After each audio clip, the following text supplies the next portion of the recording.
Hello everyone and welcome to episode 25 of Wasteland 3. It was really occurring to me between episodes just what a wonderful discovery this game has been. I've talked about it here and there as we've gone, but having had no experience with the Wasteland franchise before this and having heard that this game was a great opportunity to jump in for newcomers, I mean, I really 100% agree because I look forward to each of these episodes. I'm especially looking forward to today because after a very, very eventful journey from Colorado Springs over to where Liberty Buchanan is hanging out, or at least we think that she's hanging out. Hold on. Are you listening? I have been condemned to live. Okay, so before we go in, that just reminded me that we had a call when we were driving up. Didn't we? We can deal with Liberty and find Lucy's father. But when we were driving up, we're supposed to go into the garage on our way in. We can't miss it. Now, actually, that didn't occur to me. That's not... Oh, hold on. This might be it. Are we supposed to go over here? This doesn't appear to be a location. I don't want to drive around very much because we had so many random encounters. Alright, I'm going to go with we're just going to go inside. A long-abandoned racetrack now used as a muster point for the Plains gangs intending to raid Colorado Springs. Weird sentence to choke out. Los Payos believe that the world's a joke, and they're the punchline. Yeah, just as we were approaching last episode, we got a call on the radio from somebody who said, okay, here's the mechanic. Come into the garage ASAP. I'll have my bots tow your car inside before the gang spot it.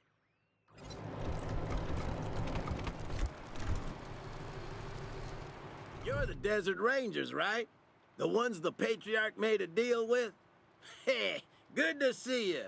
Been hoping you'd show up. Patriarch's got a lot he wants done here, and we ain't got a lot of time to do it. Now here's the deal. Liberty Buchanan is sitting not 200 yards from here in her compound as we speak. But the way things stand, it would take a tactical nuke to crowbar her out.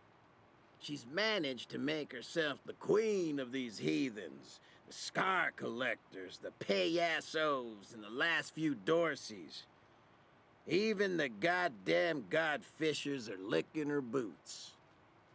Now, there ain't no way even a crew as tough as you could fight their way in and bring her out alive like the Patriarch wants. But I got a plan.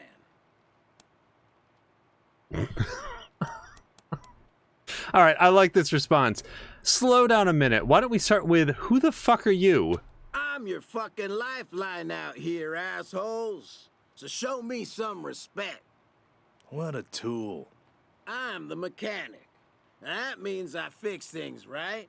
For the gangs, it's cars, and they trust me because I fix them good.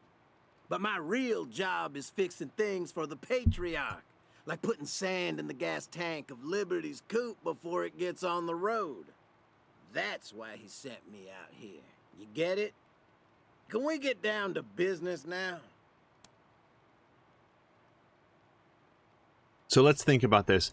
How did you manage to survive when Liberty killed so many of the Patriarch's other spies? Do I know that she's done that? Maybe she said that many, many episodes ago. Hello to both Debauchery and Caroluna. We've just arrived in Yuma County, which is, it turns out, an old racetrack, and we're just talking with the mechanic who called us up near the end of the last episode. And as soon as we arrived, he was like, hey, come in here. I don't know if this is because of the dialogue choice that we made last time, or if this just always happens. Not sure. If you're such a fixer, what do you need us for? He's got some droids, but he's not ready to do this. Glad to know you're here. We can use all the help we can get. So let's ask him how he's managed to survive. How do you think I gained her trust? So he's been turning in the other spies? Huh. So here's the thing.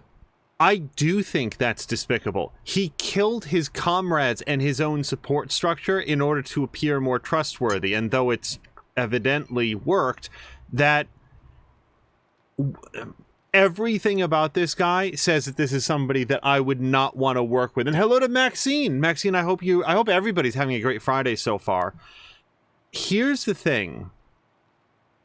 Just like he wanted to gain Liberty's trust by, like, betraying all of his friends, I think that we might be able to gain his trust by betraying our ideals. I think that this guy's awful, and the fact that he turned on his own friends and comrades to secure his own position is absolutely despicable, and I don't trust him at all. Even if I was inclined to bring Liberty out alive, which, as previously described, I'm not, I wouldn't want to work with this guy. This guy can't be trusted at all. The only thing worse than the fact that he turned on all of his friends is the fact that he's boasting about doing it to strangers. He doesn't even perceive it as being slightly morally troublesome. And he doesn't know us from anyone. So obviously he's going to turn on us. So why not pretend that we're completely snookered by this guy? Whatever it takes to get the job done. Damn right I am. Satisfied? Debauchery saying, I don't know. I think he's packing some bratwurst and seems very reliable and not a traitor whatsoever. He's really pulled one over. Let's see. If you're such a fixer, what do you need us for? Sure. I mean, why not? If we're going to shoot the shit with this guy, what do you need us for? You know, big tough guy? Simple. If I get caught trying to sabotage things, how long is it going to take the Patriarch to sneak another spy in here? Too long, that's how long. Liberty will already be knocking on his front door. But if you get caught, I'm still here, and the Patriarch can send another gang of expendable muscleheads to do the dirty work. Got it? Alternatively, if he's not actually working for the Patriarch, because the Patriarch didn't, to my memory, ever say anything about a mechanic that we could trust. If this guy is actually just pretending to work with the Patriarch and intends to turn us over to Liberty, it's one less crew of fairly well-equipped and skilled mercenaries who are here. We're not actually mercenaries that will have time to stop all this. I mean, I couldn't trust this guy less. Oh, I love it. I love the fact that we can lie. Yes. Oh, I think we're going to do that. If that's how you feel about us, then fuck you. We've got plans of our own. We really don't. We're not working for the Patriarch anymore. We're working on our own for Cordite. Oh, any more than we're working for Cordite. We've got our own plans. Lie. 100% lie. We're here to do what the Patriarch wants. Tell us the plan. Okay, listen. The gangs may be loyal to Liberty, but they hate each other's guts. All you need to do is get each gang thinking the others are screwing them somehow, and this place will go up like an ammo dump in a firestorm. The payasos and the godfishers are ready to go at each other's throats. They just need a little nudge. As for the scar collectors, they're as like to turn on themselves as they are on anyone else. What I do is talk to their slaves. They've always got dirt on all the infighting. I got a key to the pen they're kept in as a gift. Take it. See what you can find. Maybe turn them against each other. I mean, this feels like a lot of intel, including some material support. This is a weird thing to say. How about some info before we go? I guess some more info.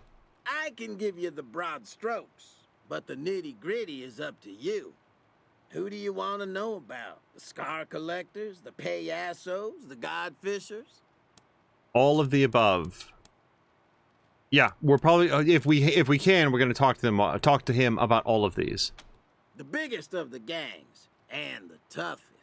Slavers, body mod addicts, complete barbarians. Biggest weakness is every one of those sons of bitches wants to be leader. So there's a lot of infighting.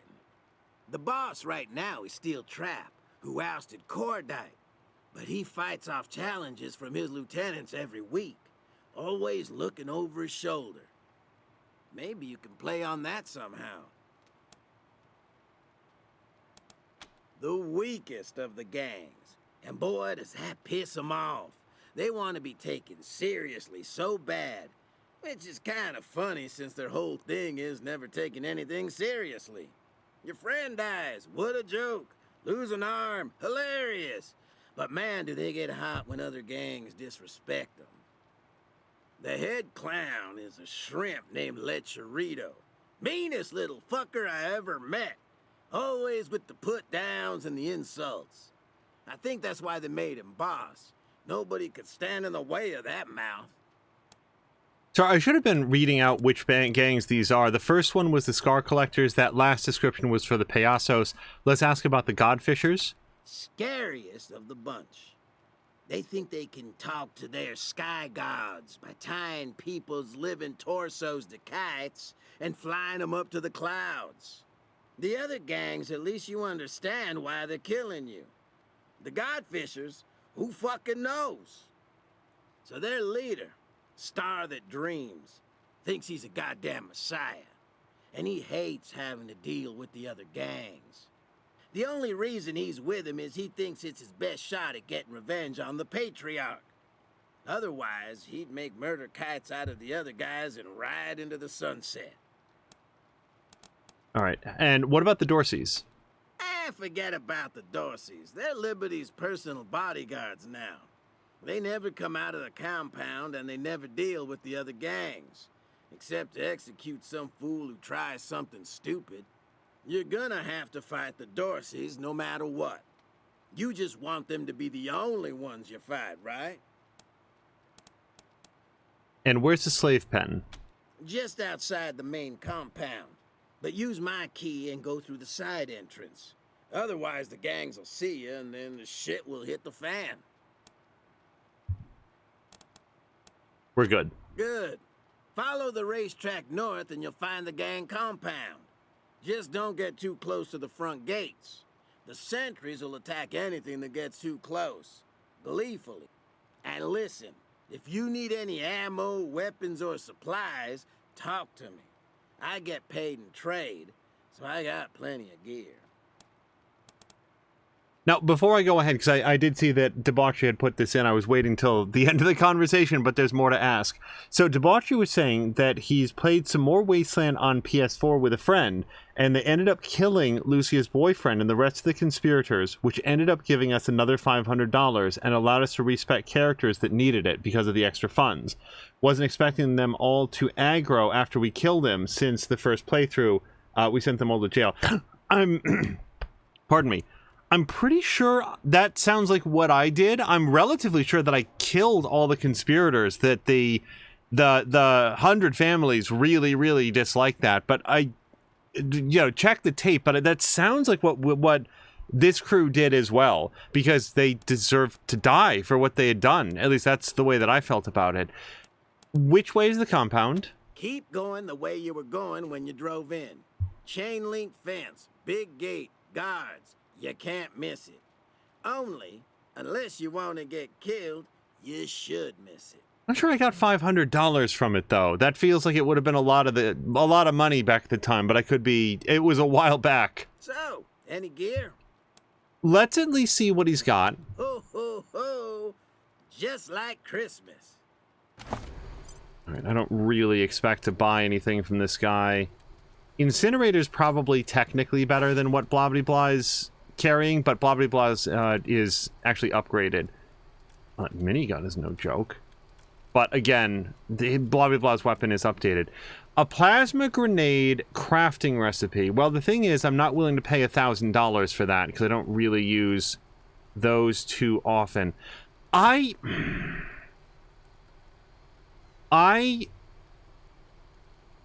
just don't understand how to get cyborg tech. Is it a perk? Why? We're so far into the game, and I kept thinking that at some point it would become clear, and I just have no idea. Downtime +2. Weird. Oh, wow. You get more time being downed. I mean, the plus 50% crit resistance is pretty good. Now, a first aid station, that actually is pretty cool. As I recall, that will...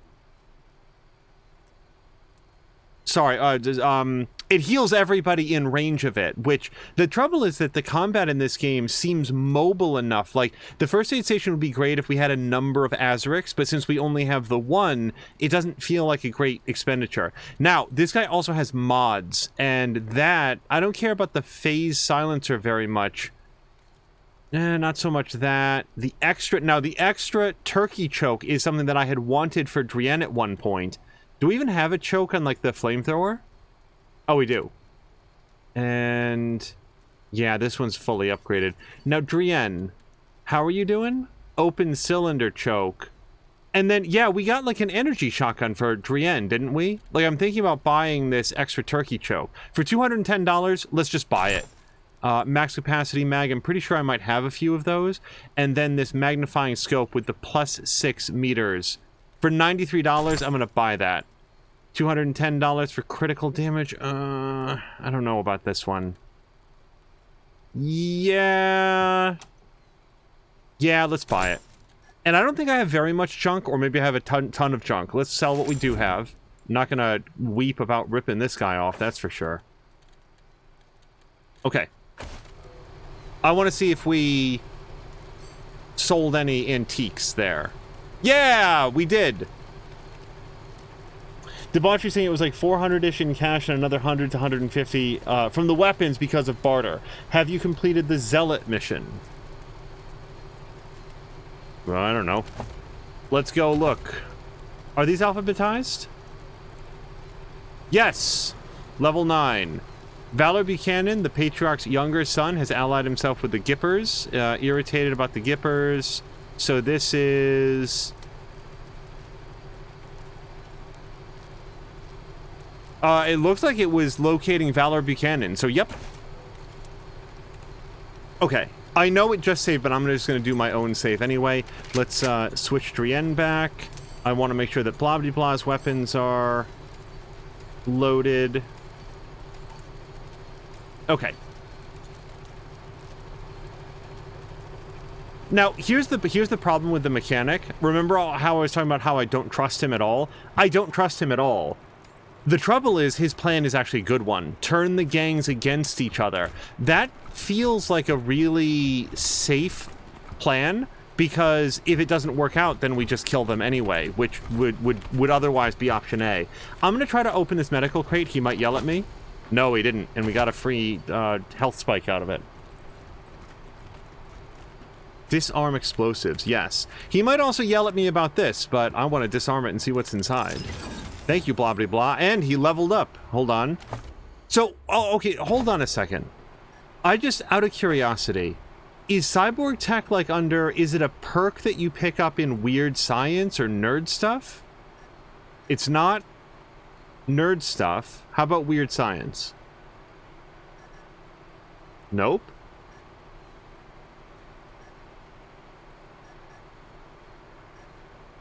I am borderline ready to, like, directly ask for, like, what this is, because we're so far in, I'm not sure that I would go for cyborg tech at this point, even if I could. Yeah, I don't really care about that for him. Let's upgrade his luck. Like, I bear this game zero ill will over the fact that I don't have cyborg tech. We're gonna save his skill points for now. I'm just intensely curious, like, what did I miss or choose not to take?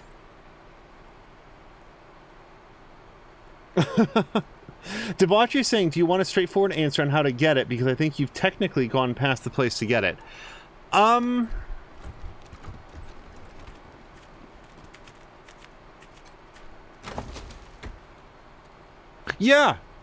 Yeah, I'm gonna say yes, because the alternative would be to look it up after the game is over, and what fun is that? I don't know that I'm gonna go back and get it. I'm not even sure who I would put cyborg stuff on at this point, but I do wonder, what did I miss? So we found some Spectrum Assault leggings, and these are real good because they don't have a strength requirement. I think everybody has really good legs at this point. Oh, look at this. Can you imagine buying this from that guy and then immediately finding it for free? Okay, and then Azaric is just gonna go right through this. Azaric always hits his target with his sniper rifle. All right, an extended choke. Guardian, a level 21 semi-automatic pistol. Isn't this a crafting recipe? Isn't this something that we can use to craft? I think it is. I have some vague memory about that being a unique weapon. Or not a unique weapon, but an upgradable weapon. No. No, although I'd love to find a tactical shotgun someday. No. No. No. No. Oh yeah, there we go. Guardian. So now all we would need is a crippling linkage, which I believe we can craft separately. And then this would make this spike driver. All right. 114 to 139. And how does that compare against Lucia's current weapon, which again is updated? No, this one. So, the other weapon, let me actually equip this one. This weapon is 121 to 197, and this weapon down here, what was it, this one? Oh, hey, look at this. I have the Ripper as well. But it's an SMG. I don't really do too much with SMGs. This one, Freeze Ray. How did I already lose which one it is? Heartstopper. No. Although, I should probably craft this because selling this would be worth way more than just the Power Gauntlet on its own, I would think. Poser. Spike Driver. Jesus, it was the last one. So, Spike Driver actually does somewhat less damage. It fires spikes instead of regular bullets, and that's good because I no longer have anything else that fires spikes. Not the highest of hit chances. Crit chance is 0%, but it does have a 25% chance to apply damaged armor. It's 1 out of every 4 shots for her. And that to hit chance of 80%, how does that compare to this? Yeah, this is why I still have Lucia's revolver. That's a 90% chance, and this one, you know, is 82 after upgrades. Well, I'll tell you what. If we wanted to do that, we'd want to get the crippling linkage, and I don't actually remember if we can afford that separately. We totally can. It's actually not even all that expensive. So the only thing about it is that then I'd need to like a bunch of mods to replicate what she's already got. I'm gonna say, let's do it. Let's craft it at least. Because it's a specialty weapon, it requires level 10 weapon modding to even build. And it is just a regular revolver. Yeah, let's do it. Now, so spoiler alert for everybody who doesn't want to know this piece of information, but here's Debauchery's explanation on how to get cyborg tech. It was like the Oh, wait. No. I can give you the general area, the Denver airport. So, is it that scientist robot, the doctor robot?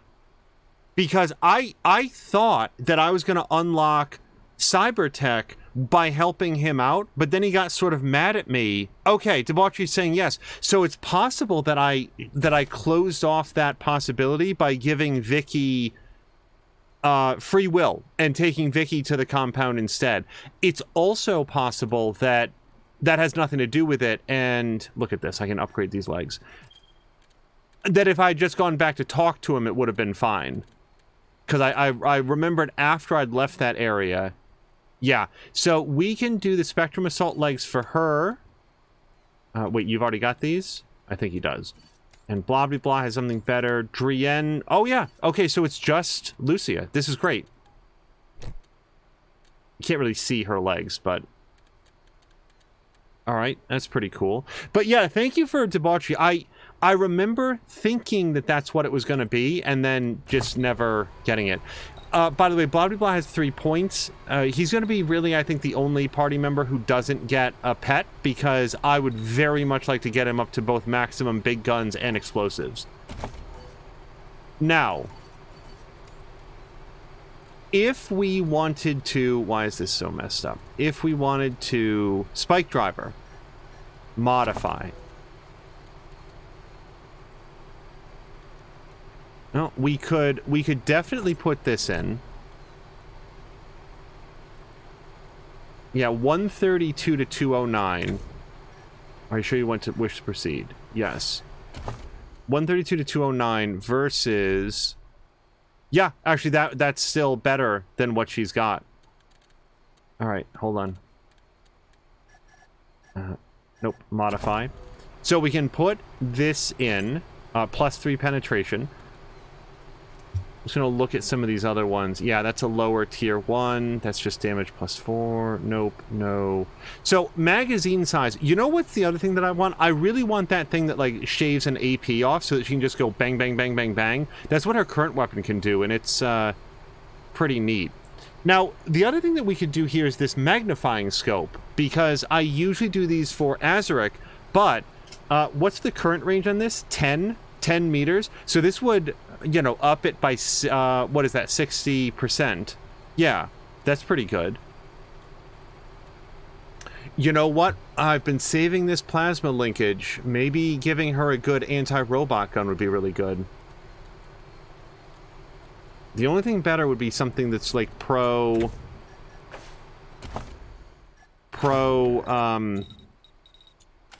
accuracy. Weapon mods. All right, so let's just take a quick look here. These are all... Remind me of this. Range, yeah. This is AP to reload. That's not the one that I'm thinking of. I thought there was like an AP to...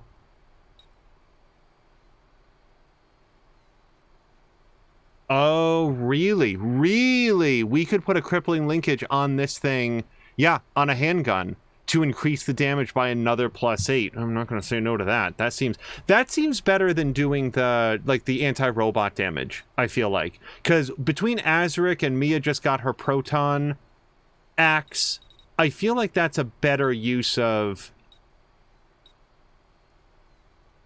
No, that's weight, grip. Hold on, I can skip some of these at least. We've already got a barrel that we've picked out, and it's actually that one.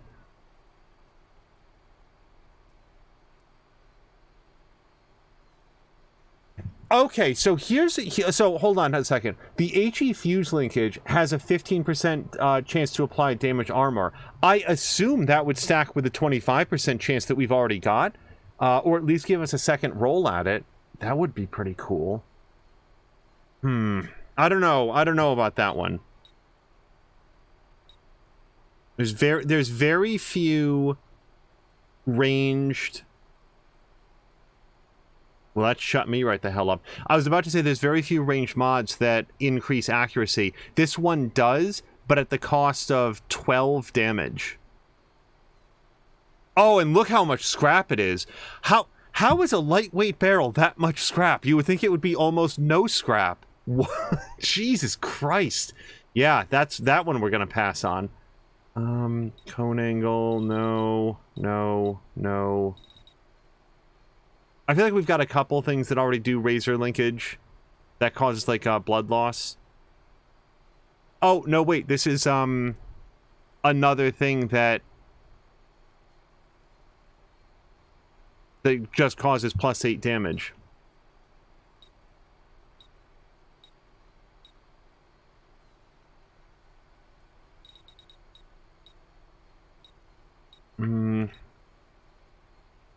So, yeah, I think it's like SWAT light and stuff, which, of course, I would need a tactical light, which I don't have, which would require an underbarrel light. Let me just take another look. I want to at least try this weapon that we just made. Oh, wait, booze box. I didn't even see that there. I would like to try the weapon that we just made. This guy... I don't like this guy, but I sure like his base. He's got lots of stuff for us to find.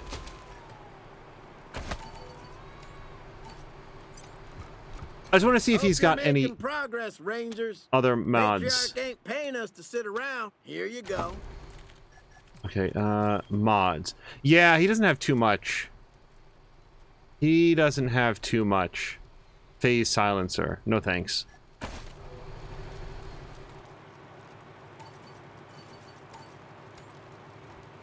Yeah, let's... We're not going to have any difficulty finding Lucia's main weapon here again, the Widowmaker. I'm just taking a quick mental note of what that is. Let's swap this out for the Spike Driver.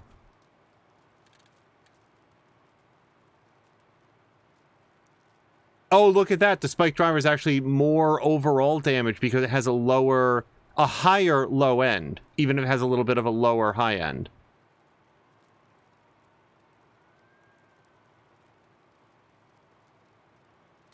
Yeah, with a SWAT light on this, the base hit chance would go up. The crit chance would be something that we'd want to try to replace. Let's at least fire it a few times. We'll see how we feel about it. I do like the fact that it's just like a nail gun. It looks a bit like Isaac's primary weapon, the plasma cutter in Dead Space. All right, I feel like we're pretty good to go.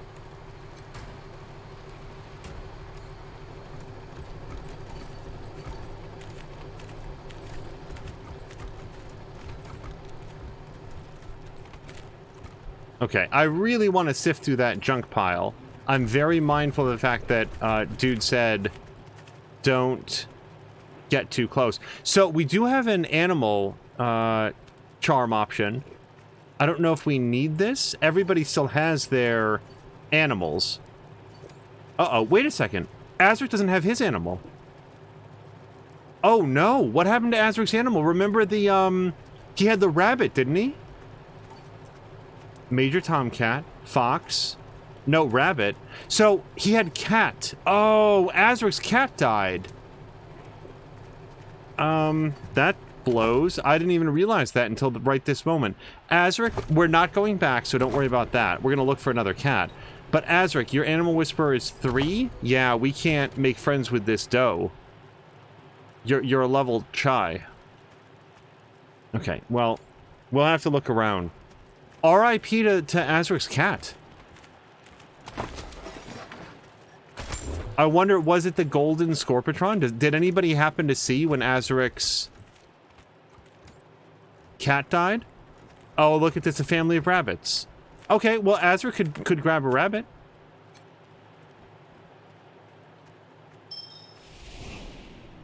Okay, so now Azric's update is plus 10% initiative. I'll take it. It's better than not having a rabbit.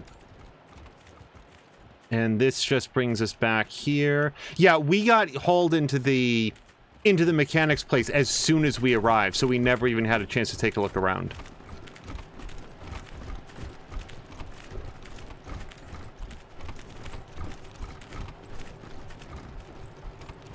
Yeah, depending on exactly what the upgrades do, if I had had a chance, I probably would have done cyborg tech on either Mia, Blobbity Blah, or maybe Marshall Quan. If there was a really good, like, critical hit one, then I might have done Azaric. But it was one of those things where I was just always saving up the... Hold on, what does this do specifically? Armor plus 2, healing bonus plus 50. I really like the armor plus 2, especially for, like, Lucia. Someone stacked several wrecked cars and topped it with a torch. Party on, Wayne. I get the party on Wayne. Well, I mean, I get it as a Wayne's World reference. I don't understand what it has to do with a stack of cars.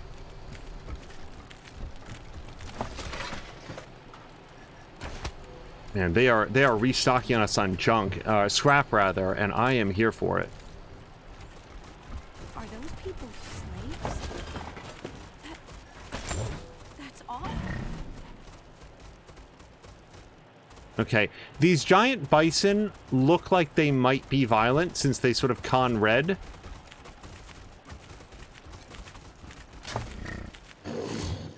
Oh yeah, these giant bison are not messing around. Hold on, let's back off. Everybody back off. I mean, I'm not against fighting the giant bison, especially if there's something down here. Yeah, we definitely want whatever's in the box. There's frankly nothing that could be in the box that wouldn't make it worth getting the experience points for fighting a giant bison. So we're going to be right here. Azric, would you do the honors?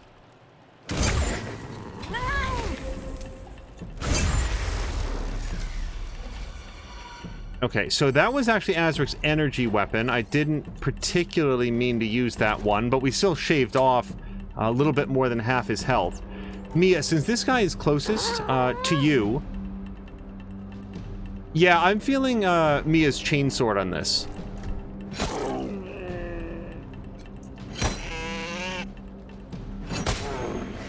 Okay, we actually get one more swing with it. After we started bleeding, I probably should have switched to the boom mace for the guaranteed crit, but I figured getting the free third hit was gonna offset that. Oh, Mia, so close. So Azric can't actually do very much, but he can still mark. So we're gonna have him mark that target for everybody. And then probably kneel down. Prepare. Okay, so I feel like for Drienne, we're gonna do a rally since they're right in the middle of everybody right now, and then just try to finish off this giant bison. Just a regular shotgun shot.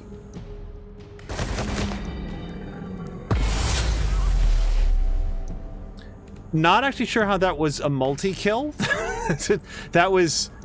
That was interesting. Took out multiple enemies in a single attack, boosting party morale.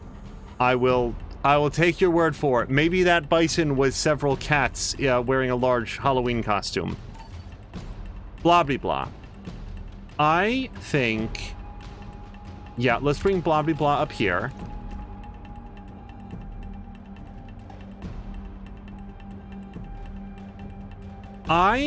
You know what we're gonna do? We're gonna kneel down and then take this shot.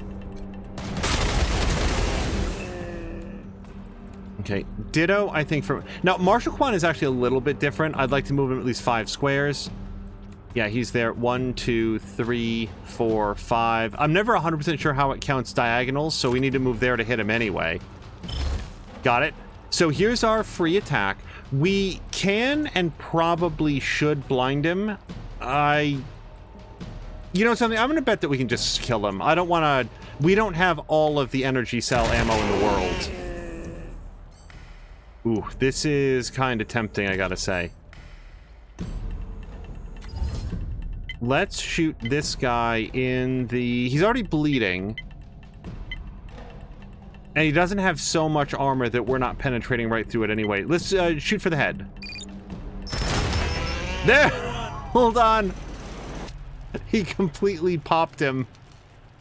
Okay.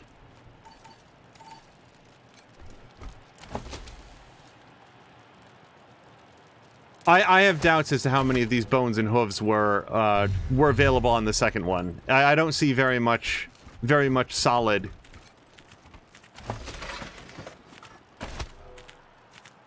Okay, no toaster repairing.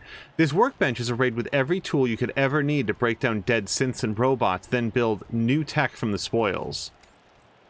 Don't think anybody on our squad has that ability. And hello to Jägermeister. Jägermeister, I hope you're having a great Friday. Got a chance to catch some of your Deep Rock Galactic stream yesterday.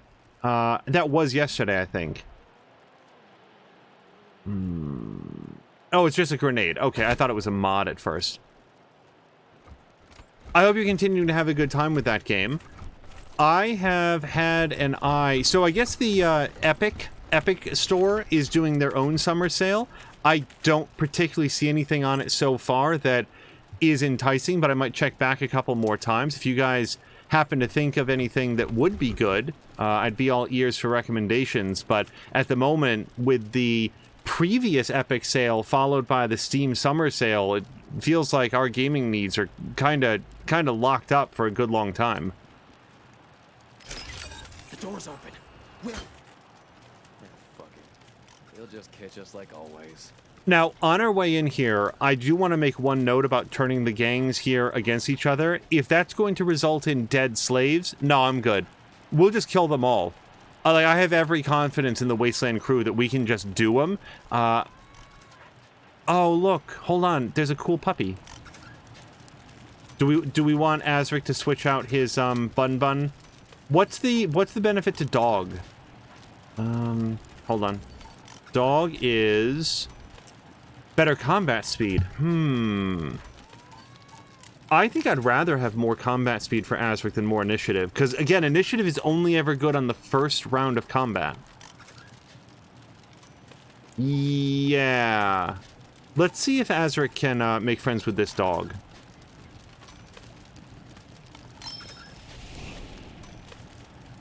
Okay, but don't run off. Azric, where's your bun? I love the idea of Azric having a rabbit, but the rabbit's nose wiggles excitedly. We are going to pat the bunny, but then we are going to dismiss the bunny. Okay, and let's make friends with this dog instead. I like the fact that Azric would walk into this pen of slaves, like brutalized slaves, and say, "Hi, this is my dog now." But they're going to be good with it. The dog is ultimately another mouth to feed, and I want to get these guys into an area where they don't ever have to worry about food again. Then give it a rating on a scale of 1 to 10. You think that's worse than the godfishers hanging you on the wind with all your insides hanging out? Somebody coming. Who are you? Sounds like you don't like your masters. If we had to choose between the Payasos and Godfishers, which gang would we join? That's not even funny. Sounds like you don't like your masters. Who says so? We didn't say nothing. You trying to get us in trouble? We don't like them either. We're looking to make them turn on each other. Know anything that might do that? Or... No, we want to get them to not be slaves. So, do you know anything that might help us turn them against each other? What's in it for us? Yeah, they'll kill us if they find out we talk to you. So it better be something good. We will set them free. How about we don't tell your masters what you've been saying? Oh, but I don't want to threaten them. I think we're probably going to say this, but it doesn't feel good. The reason we're going to say this is that, A, it plays into the hard-ass attitude that we've, like, spec'd out Mia to take. B, we get experience points for it. C, because it's such a high-level role, we are extremely likely to get what we want. I will also note that they didn't even run when we opened the door, and they were like, oh, they'll just catch us again. So I'm not sure if they would believe us with the option to set them free. Also, before we go too far, Jägermeister's saying, I think I'm an alcoholic. I found out that my new girlfriend makes moonshine, and I love her still. I remember, I grew up watching MASH, and I did not understand... like, even conceptually, what the still was that Hawkeye, Trapper John, and then later BJ Honeycutt had built. Like, I just didn't get it. I didn't get that, like, they weren't supposed to have alcohol, or that that was one of their ways of coping with the horror of war. It was both a joke and a reflection of how, like, miserable they were. I just didn't get that, but I do love the pun, Jägermeister.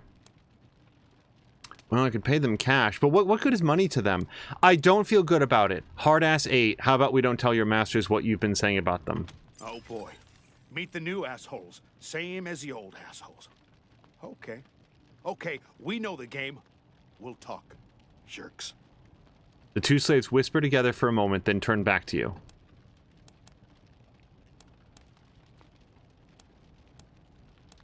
This is the same question, but differently phrased. What's their beef with each other? Rito's mad because the Godfishers don't take him seriously. And Star That Dreams is mad because he's pretty sure some of his wives are cheating on him with the Payasos. He's more than sure. I saw the godfishes fly a new kite the other day, and the body hanging from it had clown paint on the face. Maybe that's where Cucaracha went.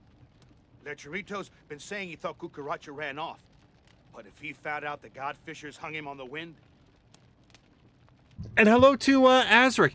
Azric, I have very sad news. Your in-game cat apparently did not survive one of the fights last episode. So now you have a dog. If we can find another cat, then you will have a cat again. But for the time being, you have adopted a dog. Who's Cucaracha? Lecherito's #2 clown. The guy he hates least. Man, if this got out, shit would really hit the fan. Good to know. Sure. Now go fuck yourselves. Picking on slaves? Shame on you. It doesn't feel great, Patsy, I gotta tell you. With any luck, they will like us more once we get them out of this situation. Let's have a chat with Whetstone. Wait a second, Azric... Yeah, Azric does have a dog. No, wait, Azric still has a rabbit. Why is this? Hold on a second. I thought we... I thought we bid farewell to Rabbit.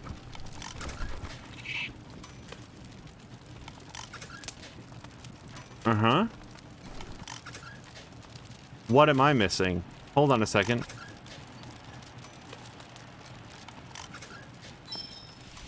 Yeah, no, I know. Is this a different Rabbit? Okay, yeah. Hold on. Hi, Rabbit.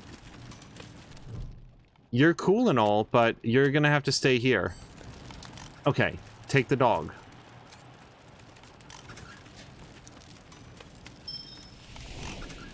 Okay, Azric officially has +1 pupper upper. Sorry, Azric's response to that information was, oh no, and yay! Speaking of yay, I did get some text from Mia today. She is having a great time with the trip that she went on, and is, I'm sure, looking forward to coming back early next week. Whetstone. The slave turns around at the sound of your footsteps, and you see that he's blind. Blades are almost ready, masters. I just need... He pauses, then sniffs the air. You're not the masters. Too clean smelling. Who are you?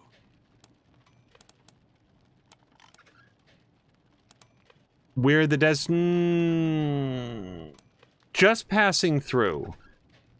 Because I don't know if I can trust this guy. This guy appears to be running a shop in the slave pen. He might be a collaborator. Just passing through. Who are you? They call me Whetstone now.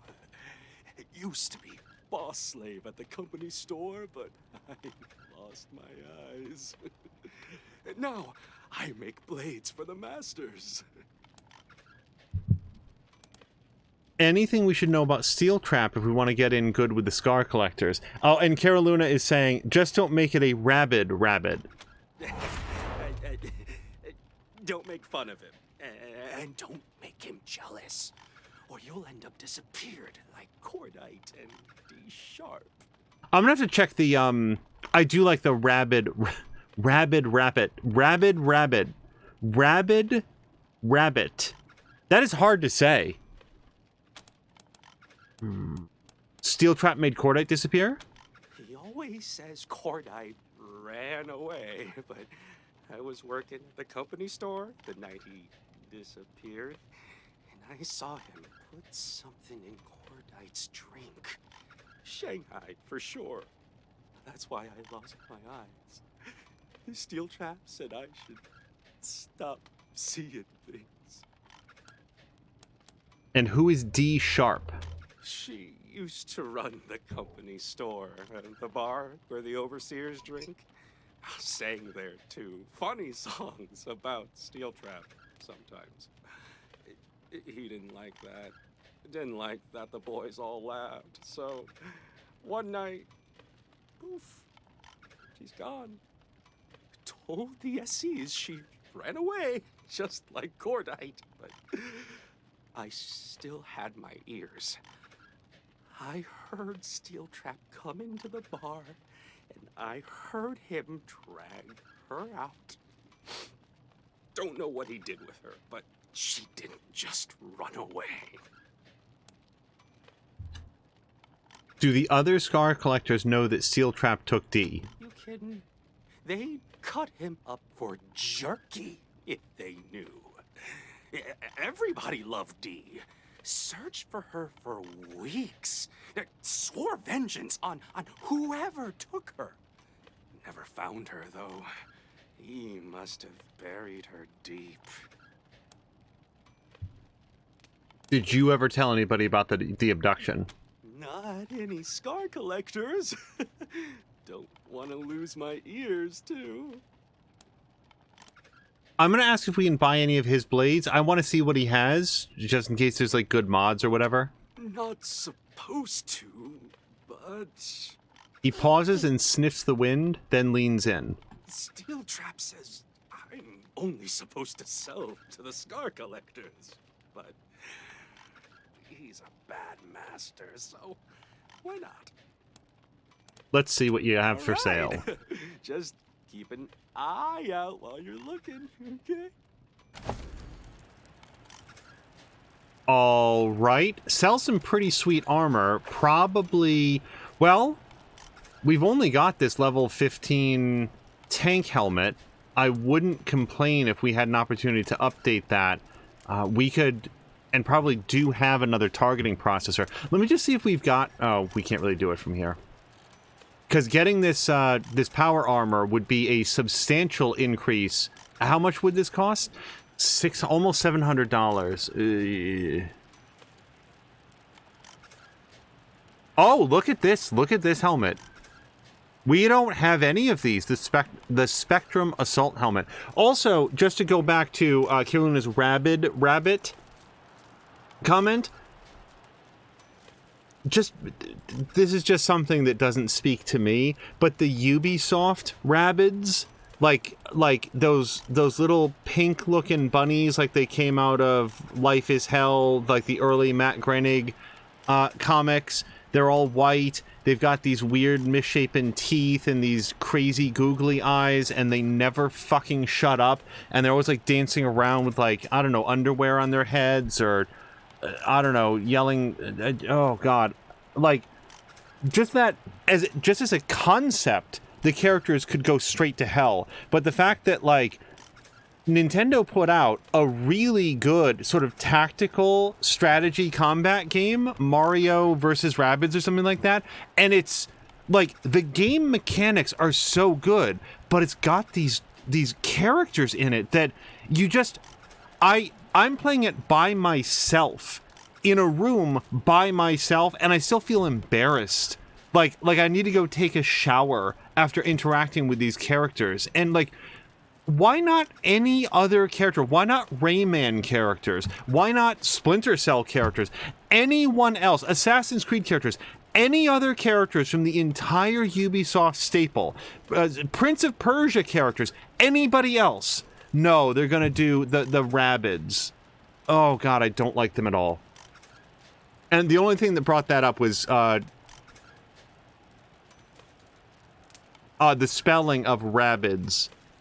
No.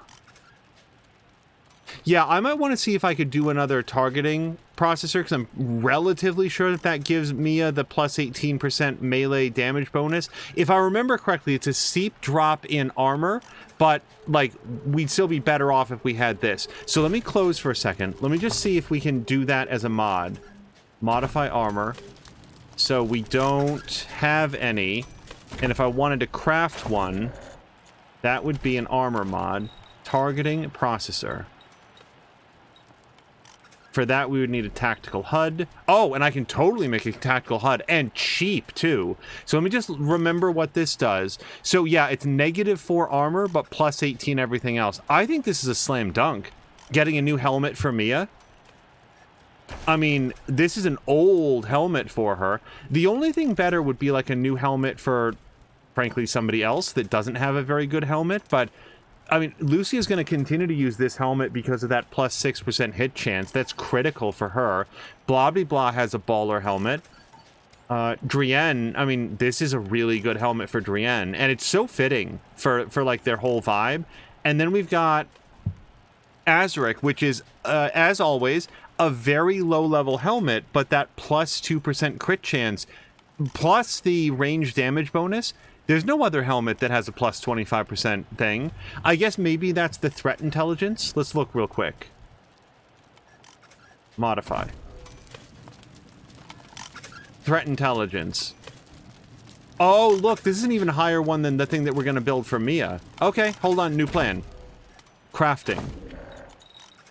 Let's do the tactical HUD, because those are just super cheap. Then the threat intelligence. Oh, no, wait. Targeting processor is the next one. And then the threat intelligence. Yeah, and this is the one. Yeah, so we could easily do another one of those. Huh.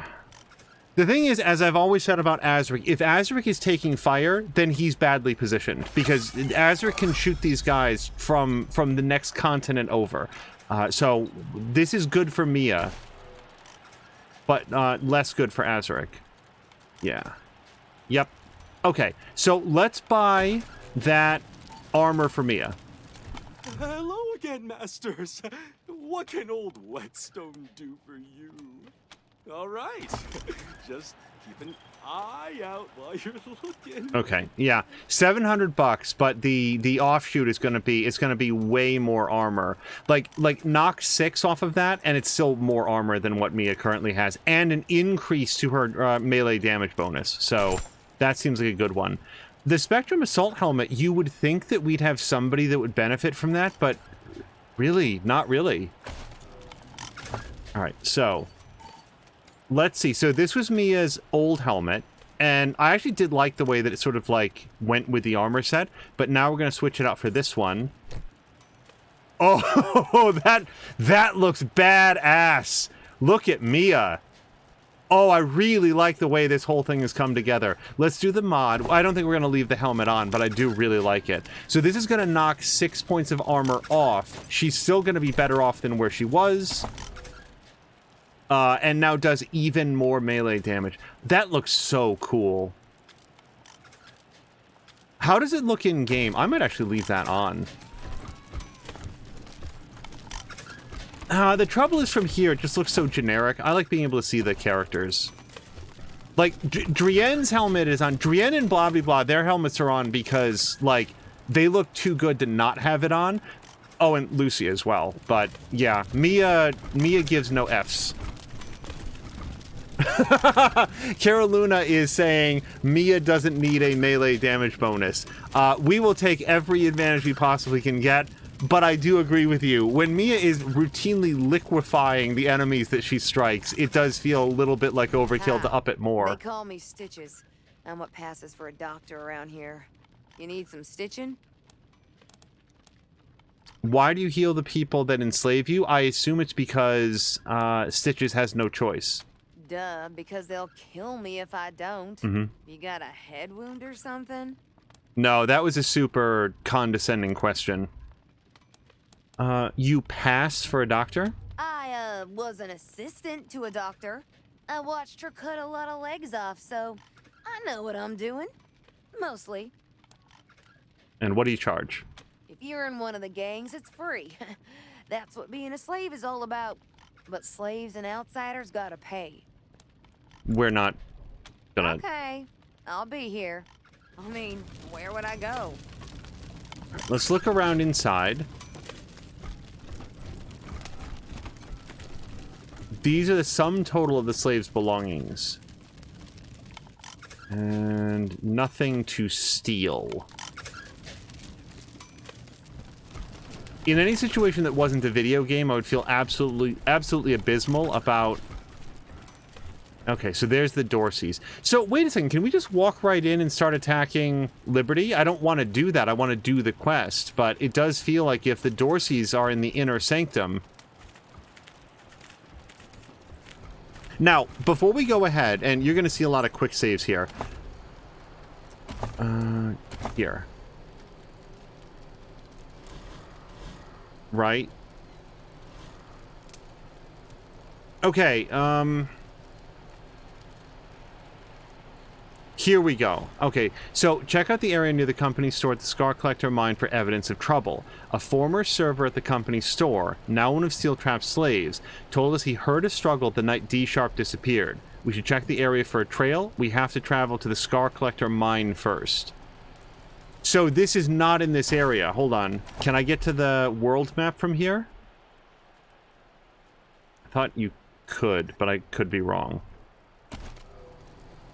The Scar Collector mine might be in an altogether different location. Let's look around this map first, preferably without getting into any fights.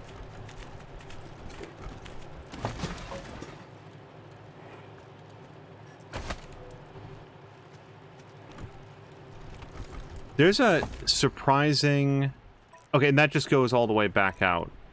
Godfisher's Wind Farm. Oh, so sorry. The mine could be an offshoot of... Yep, okay. It's actually an offshoot of here. Got new plan. Sorry. Hello to Grumpy. Grumpy, I hope that you had a great Friday. I did see you commenting in Samalander's stream earlier that you had accidentally wound up spending a lot of time on a project that wasn't one of the must get done before vacation, so now there's less time to do the stuff that is. I've fallen into that myself, and I was sorry to hear it. Hopefully the work that you do have to get done ahead of your trip will be easily done. I'm going to say yes, because this feels like it goes to a different area, and then we'll have more information against the Scar Collectors. I'm not sure how I feel about not killing all of the gang members. Just kill them all so that they don't go terrorize other people. That's what This reminds me of that space station drawing from the Patriarch's Museum. I feel like that's part of the built-in stakes here. Every gang member that survives this area is one that will be able to go elsewhere in the world of Wasteland 3 and brutalize other people. And I'm sort of like, why? Why let them? Why give them the opportunity? So we cannot hack the computer. We cannot pick the lock. There must be some other way to get in here. We will be looking for that. That does not look like a reputable establishment. Someone spent a long time painting these block letters, and then someone else knocked the sign a kilter. Boy, a kilter's a good word.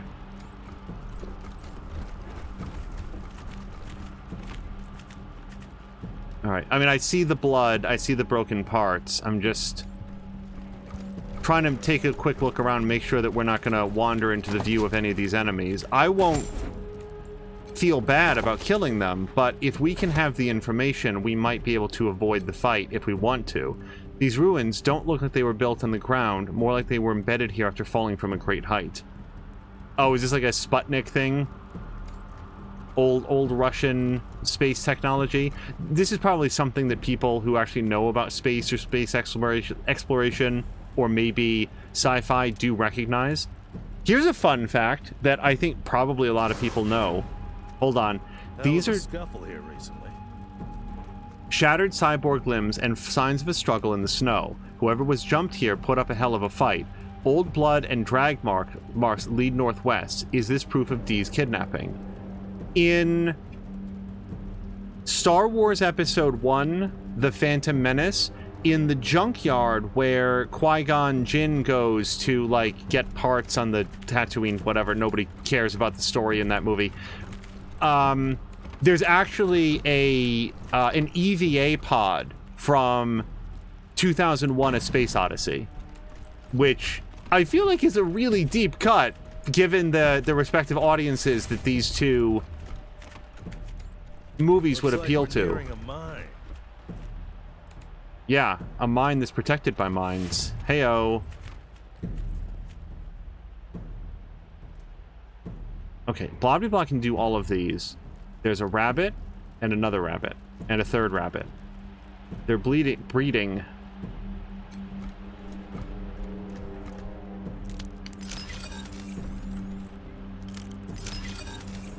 And by the way, that EVA pod from 2001, it's not even remarkably hidden. Like, there's also the ET aliens are sort of in one corner in, like, the Galactic Senate. I don't remember which of the 3 prequel movies there are, but if you borderline have to pause to see it, but there's a couple representatives from the ET, the extraterrestrial planet, that are hanging out there in the Galactic Senate. Hey! Lucky money bonus. Open cylinder choke. Love it. But that one you really sort of gotta, like, pause and look at it. And a Ripper submachine gun. Alright. But the EVA pod is just like, it's just like there over on one side as Qui-Gon Jinn is having a conversation with a CGI character. Watto.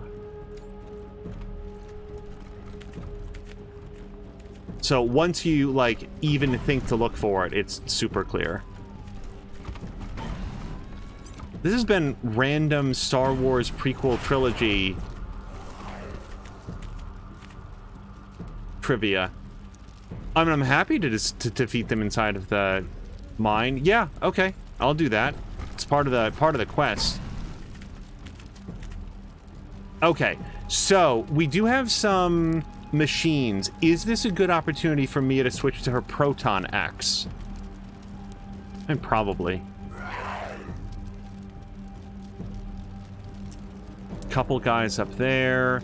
I don't really feel like I know who might be up here. Okay, let's do that.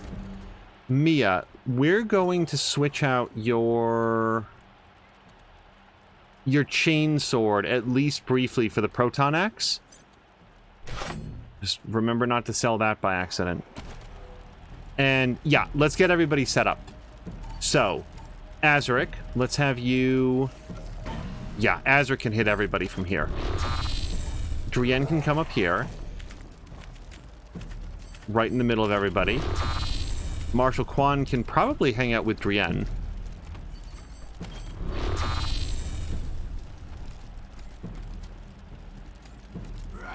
Do like the idea of Lucia being a little bit further ahead. And now it's just Mia, right? Oh no, blah blah blah. So blah blah blah doesn't really need to take cover. However, there's no harm in being sort of knelt down. And then Mia can come up here and do this. So let me try to do this. I'm going to F5 it just in case I've overlooked something critical. Oh, there's 2 turrets up here. And one of them is a fusion turret. I don't know if that's worse, but they both have the same number of hit points. Hello to Jab! Jab, I hope you had a great Friday. Okay. Yeah, hold on. Let's maneuver Mia a little bit. Gonna get Mia right here. And then Mia's gonna go attack probably this guy because the minigun turret is closer. Oh, I really wanted to, Oh, look at that. Hold on. Mia shocked the turret. So I'm... Oh, and only Marshal Quan gets to go. I think shocked means that it loses some action points. It still gets to go, but it's... Yeah, -2 action points. So maybe it maybe gets to fire less frequently. All right, Marshal Quan. I kind of feel like we want to finish the job up here. Right? Oh, look at that. All right. Yeah, let's fire at this guy.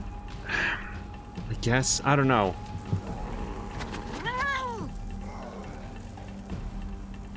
Wait, is this guy carrying like a rocket launcher? No, that's a regular rifle. All right.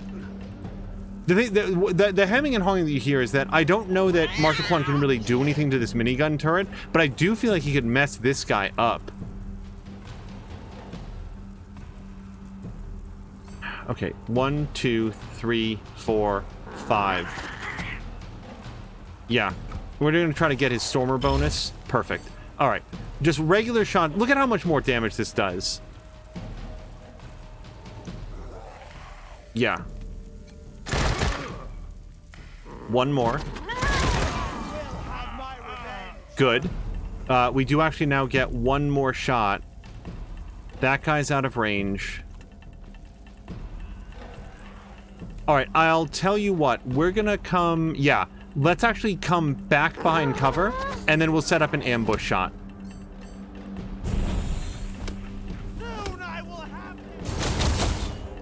Okay, that fusion turret actually did a sizable chunk of damage to Mia. Twice.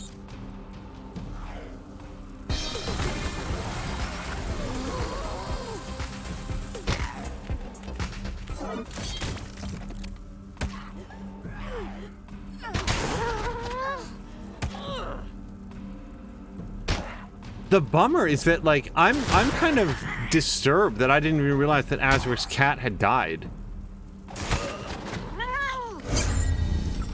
Okay. So, yeah, I feel like Mia just keeps slamming on this thing. Oh, Mia!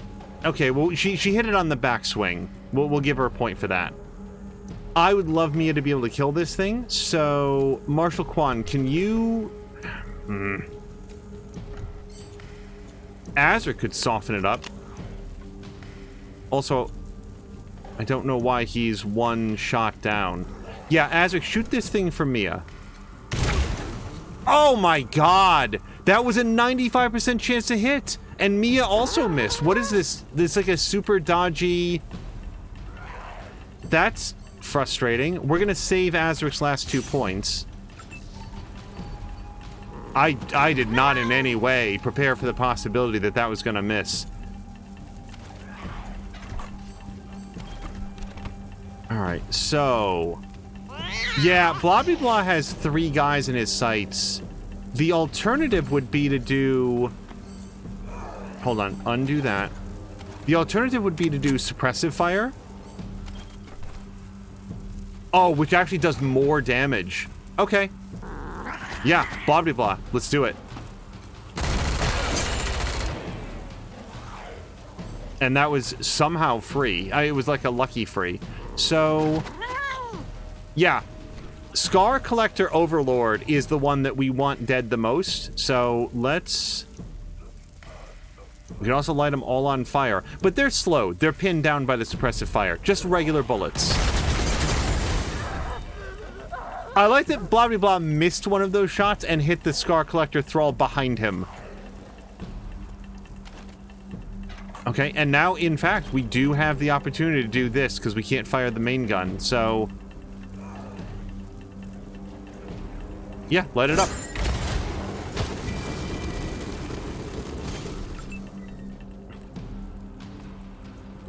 I love Azric's emote reaction to having missed the shot.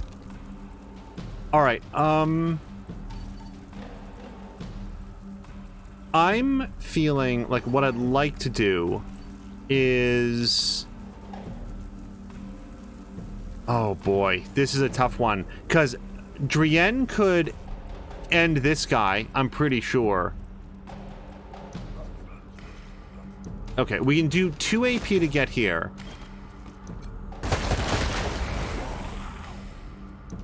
How did you miss? How did you miss? Yeah. No, out of range. So Mia could move closer to Drienne, but I think instead we're just going to do a... Let's try to shoot this guy. Yeah. You can't even do a little bit of damage if you're dead. That's what my mom taught me. It was a weird speech to be giving at the wedding. Puncturing shot. Well, knock off a bunch of that armor. Yeah, go for it. Nice. One more. One more. Okay, well, I really would have, like, wanted... The reason I wanted Mia to get the kill was exclusively the fact that she would recharge her hit. Do we want to go for the boom hammer? Let's try it. Yep. That did a lot more damage than I would have expected. So what's the Proton Axe good for, then? We will defend for all the difference that it makes. And that brings us back to Marshal Quan, who will set up a ambush strike. Lucia. So I don't know what kind of a wind-up bomb Thrall needs in order to bomb, but we're going to come up here. Go for our trick shot, because it's free if it hits. Perfect. Followed by our first ever shot with Spike Driver. Now, here's something that I just found out. Spike Driver is not eligible to do a marksman shot. Oh my, that's not great. Huh. Well, let's at least take one shot with it, because I did want to do that. Oh, look at this. Hold on a second. I think this fires on all enemies in a line, because look at the way that the targeting ray is. I think that this is actually like it shoots every enemy along that beam, which is interesting. It's interesting enough that I actually don't want to do it against just the one guy. I would rather switch back to the Widowmaker and try to end this guy on this shot. Are you shitting me that that was a reload? Okay, that's disappointing. That was my fault. I should have just taken the shot. I really wanted this guy dead. And Marco Kwan is delivered. Where's the damn medic?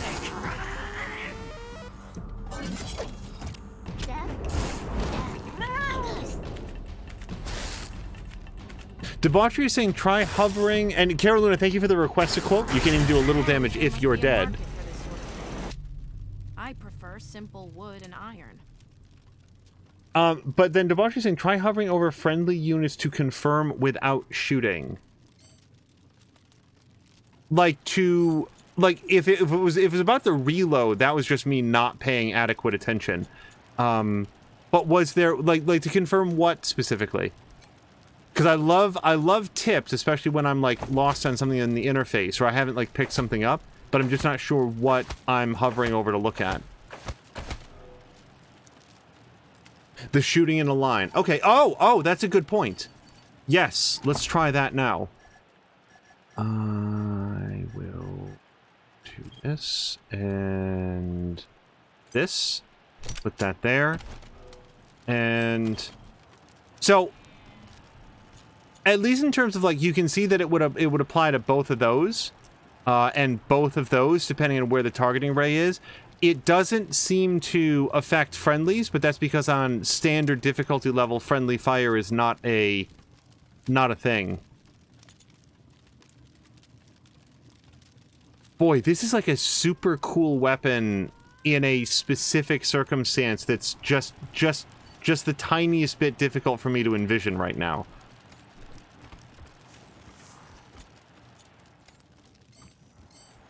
Because it's not a weapon that I would want to have... Really? We can't disarm this. Seriously, though? Hold on a second. Oh, again. Hold on. Maybe we can fix this right now. Wait a second. Wait. Okay, why... I was still in single-person mode. There we go. I was about to say, Azaric can disarm this. I know he can.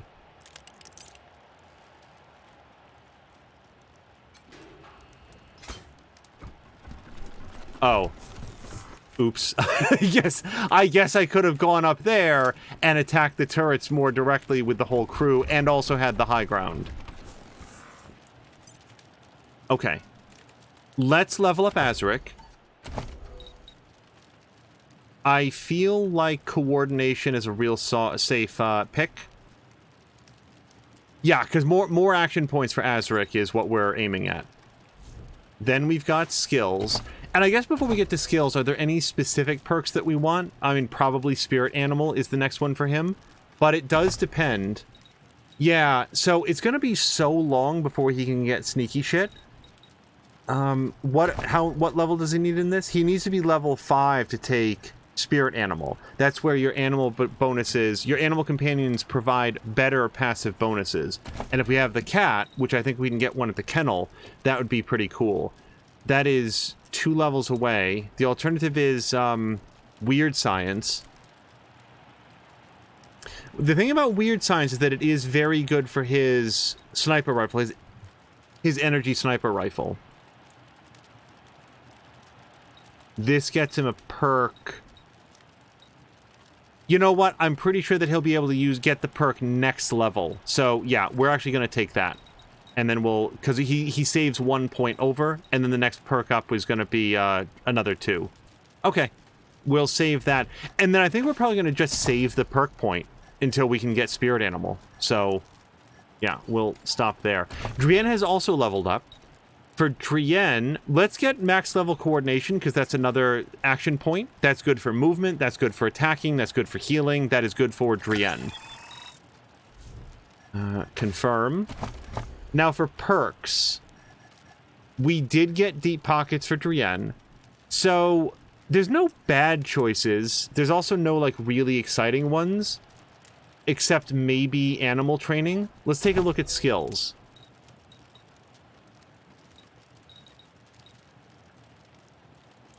Yeah. It's either save the points for another level that might not come for a very long time, or spend them right now to have a better pet for Drienne, a better fox. Yeah. Yeah, we're going to do Animal Whisperer. We're going to go over to perks, and we're going to rank up Drienne's fox. Yes. Now, if we get 2 more levels, then we'll get Spirit Animal, and that'll be cool for Drienne because the fox actually gives Drienne a bonus to the leadership charisma, like it's right here. Leadership range plus 3 meters. So I imagine that might go up to 5 or 6 meters, even if it was just up to 4. It's pretty good. And then blah blah blah. Yeah, blah blah blah is points we are saving, and that's everyone. Okay, so Maxine has to go to sleep. Maxine, thank you so much for hanging out. I hope you have a great evening. Debauchery is saying it should highlight all units able to get hit from it since you have friendly fire off. Since if you have friendly fire off, friendly units will still get hit, I believe. As in the yellow health bars. Well, so, like, blah blah blah never has to worry about hitting guys, you know, with his area effects. Like, he's got this big wide targeting ray, and that never affects allies, but you can see like the cover there highlight when we sort of ray over it like that. So that's why I think that, but let's test it together, right? Like we'll be able to solve this in the next combat.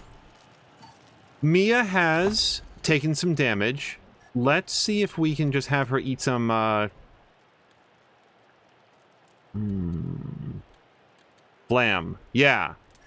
Use item on self. Use item on self.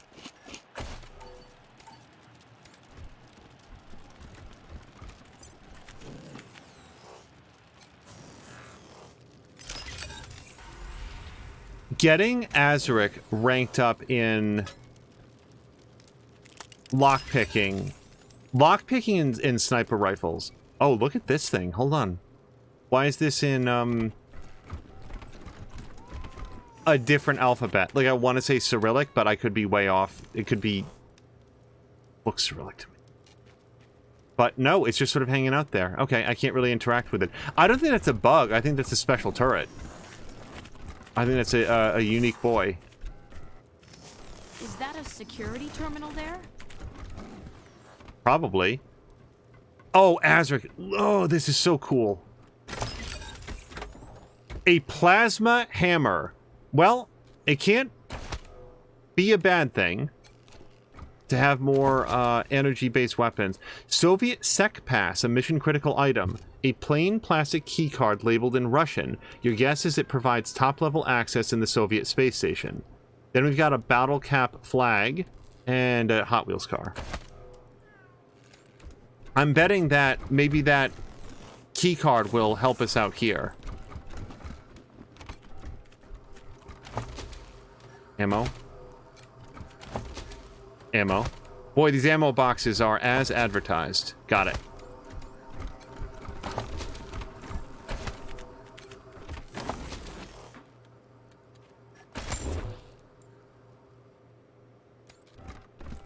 Yeah, look at these turrets. They're like special Soviet space station turrets, I guess. There are a few things as disappointing in a game like this than to like have a skill that you pick up and invest with, and it's like it never really feels useful, and you always feel like you got shafted with it. It would have been better if you'd picked something else. And in this game, like the only skills that I regret at all are the ones that I never picked at all. A barter and survival on Lucia. I think you actually redid Marshall Kwan because his were like particularly useless. But it's anywhere where the skill set just sort of like overlaps in a way that's not helpful. But everything else, this game did such a good job of being like, yeah, this skill is cool. I'm glad I gave this to my character. The computer banks in this section are still receiving auxiliary power from somewhere. All of the text is in Cyrillic lettering. All right, let's interact with this computer. Debauchery saying, so, toaster repair. Maxine is confirming that is Cyrillic. Yeah, I see, like, backwards things that look to me like backwards letter R's, and I'm like, that looks like Cyrillic, but then, since I neither read nor speak any languages that would be normally written in Cyrillic, I'm like, what do I know, you know? The console screen flickers weakly. All its readouts and commands are in Cyrillic lettering. Let's use nerd stuff. Use a rootkit to examine the terminal's source code. With a few keystrokes, you gain access to the source code and discover a masked program named aldrichames.exe. It appears to be a front end for use by Soviet agents working in the United States. As the software boots, the screen changes from grim yellow text to red, white, and blue, complete with an animated American flag. The command prompt appears again in English. The screen offers access to the automated security systems and the logs of Podpolkovnik Gagarin, station commander. That is a name that is hard for me to say. Podpolkovnik. Okay. So, number 1 is station security drone controls, and number 2 is station logs. When in doubt, look at the station logs first. So, we've got some updates on March 12th, 1998. Let's start at the beginning. Yeah, so they're all on March 12th, but this is 0730, so this is 7:30 in the morning. Station log. Podpolkovnik Gagarin recording. Earthrise was especially beautiful today. We continue to monitor the construction of the Citadel Star Station as ordered. The project is dangerously close to completion. Those NATO pigs will have far too much power if becomes fully operational. Soviet command's plan to remove it will become clear soon, I am sure. Alright, so then at 1923 hours, so this is much later that day, the Citadel Station is gone. Our telemetry picked up a meteor shower, and they did nothing to move out of the way. I knew the Americans and their capitalist cronies in NATO were stupid, but this is beyond belief. They just sat there and allowed the most powerful piece of technology in orbit to be obliterated, awaiting orders. So, about 45 minutes later, a little bit more. It has happened. Nuclear war. The Americans have no doubt blamed us for Citadel Star Station, those fools. They've ended the world, such hubris. We can see the contrails of the ICBMs flying from the motherland to North America and Europe. Hundreds of bright white lines strung across the sky below, and, dear God, just as many flying back to home. We will not float idly by and watch our homeland burn. We will inflict a strike on the Americans ourselves. The body of this station will come crashing down on NORAD and demolish the last refuge for the capitalist oligarchy. Das Vidanya, Tova Rishi. Sorry, I'm not familiar with that second word. Okay, and then... Wow, actually, more than 3 hours later, we have failed. A missile launched directly into the Cheyenne Mountain caught us on our final burn. We have no propulsion and will crash off target in but a few seconds. My only satisfaction comes from knowing that America is burned and gutted. Nothing will survive here. Nothing. Okay, super cheery. Oh boy, hello to Ronan, who says, I need to de-stress. That may not have been the part that caused the most de-stress. But Ronan, if I can possibly provide some good times and good vibes, I hope I hope to be able to do that. So Debauchery was saying about toaster repair. That's the thing about toaster repair. Like, maybe if I had invested very heavily in toaster repair, I'd be like, oh, right, another toaster. This is great. But I think in my head, the number of locks that Azric has picked versus the number of toasters there are in the entire game, and I feel really good about the lock picking and the security, like, disabling.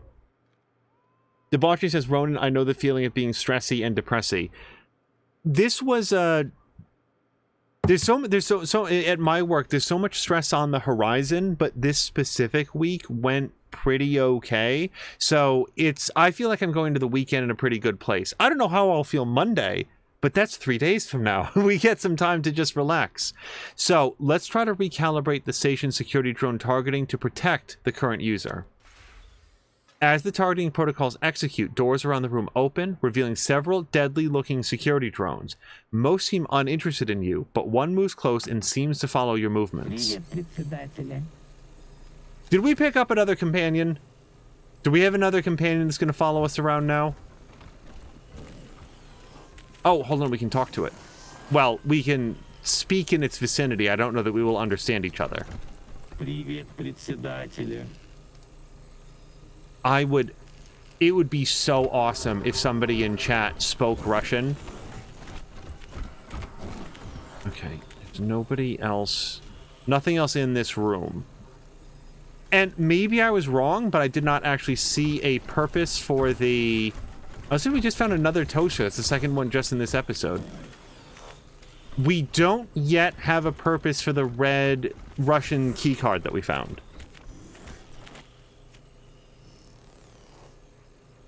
Ronan says, work got me overworked. I have certainly had a preponderance of days that I feel exactly that.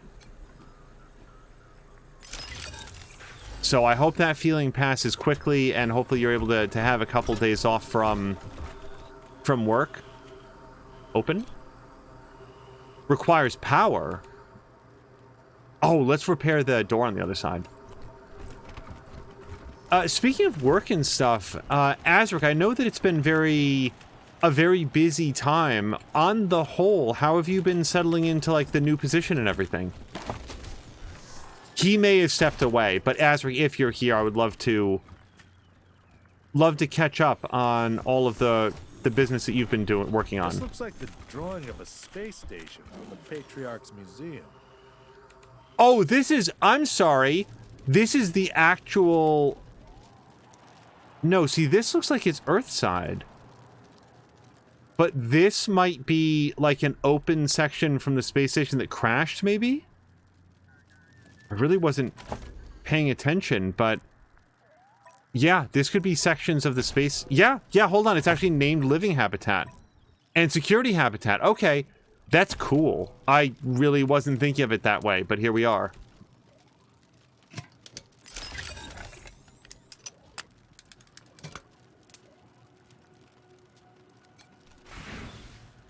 Done. All right. Easy experience points. Debauchery is saying, if you didn't know, don't forget to clean out your crumb plate in your toaster. Ronan is saying toasters are amazing. That is all. And he's saying, time for me to backseat game a bit. I will say that were I to replay this game, let's see, what skill set did I not do in this game that I would really want? I'd probably want to have one character that was super into energy weapons and go really heavily into nerd stuff from an early point. I would certainly want to do toaster repair to see what all I have missed out on.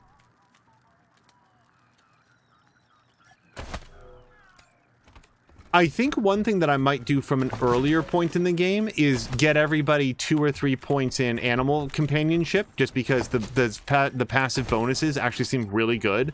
Plus, it puts more guys on your side into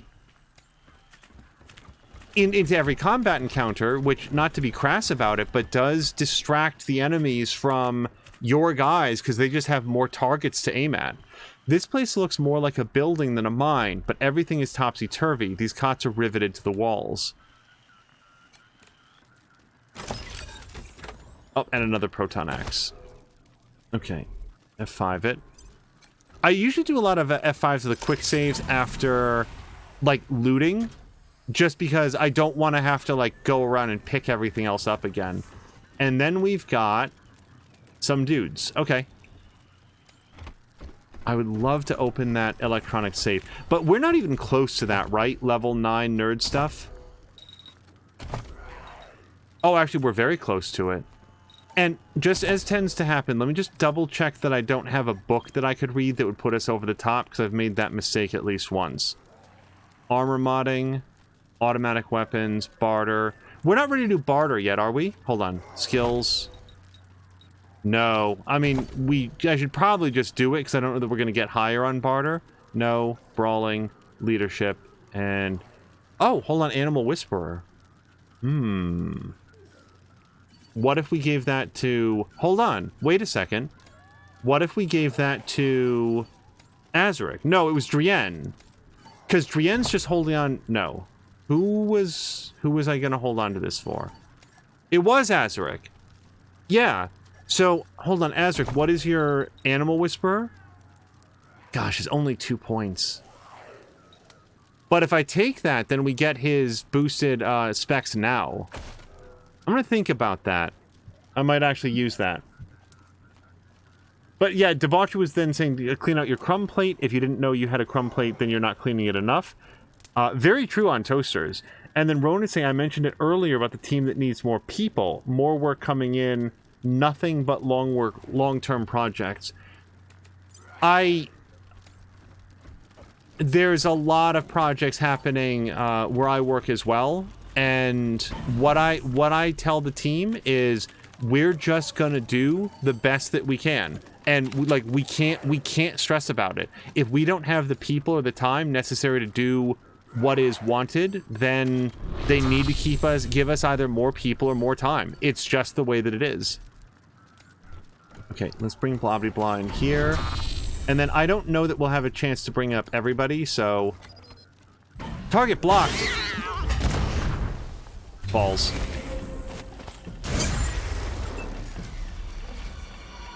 Okay, so Azaric can shoot from here, which is all I really wanted. I just didn't want Azaric to not be able to shoot. But since Drienne is... Okay, yeah, let's... So if Drienne moves here, that's the most number of dudes that they're going to be able to hit realistically. Like getting up there, there's no angle to hit those 4 guys. Right. So let's just have Drienne come here. All 3 lines indicate that Drienne can hit. And then let's... Oh, whoops. Hold on. There we go. And yeah, why not? That was a really good hit. And now... Oh, Drienne cannot do another shotgun attack, but I do think they can finish this guy off. At least hypothetically. In the world of theory, that was great. Alright, Marshall Kwan. 1, 2, 3, 4, 5. I think this gets him his Stormer bonus. It does. Okay, good. Alright, Marshall Kwan. Let's do what we didn't quite get done last time. Our free attack will be on this guy. Good. Now this guy. And we still got some business to do. So these guys are out of range. I think that we actually do want to move up here a bit so that we can get a shot on this guy. Yeah. And then we're actually going to draw back again. And that leaves Azaric. So the trouble with Azaric is that I thought that he could sort of like lean around the corner, and now I'm not so sure that he can. So let's actually have him walk around the corner, and he's going to do an ambush strike. It was a good hit. Not a crit. Wow. What is this now? Oh, it's one of our friendly robots.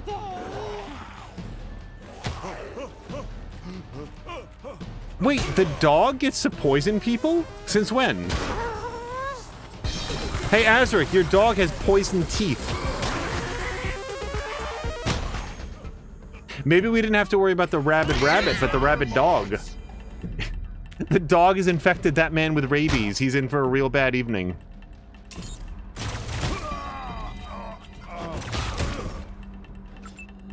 Okay, man. Robots to the rescue.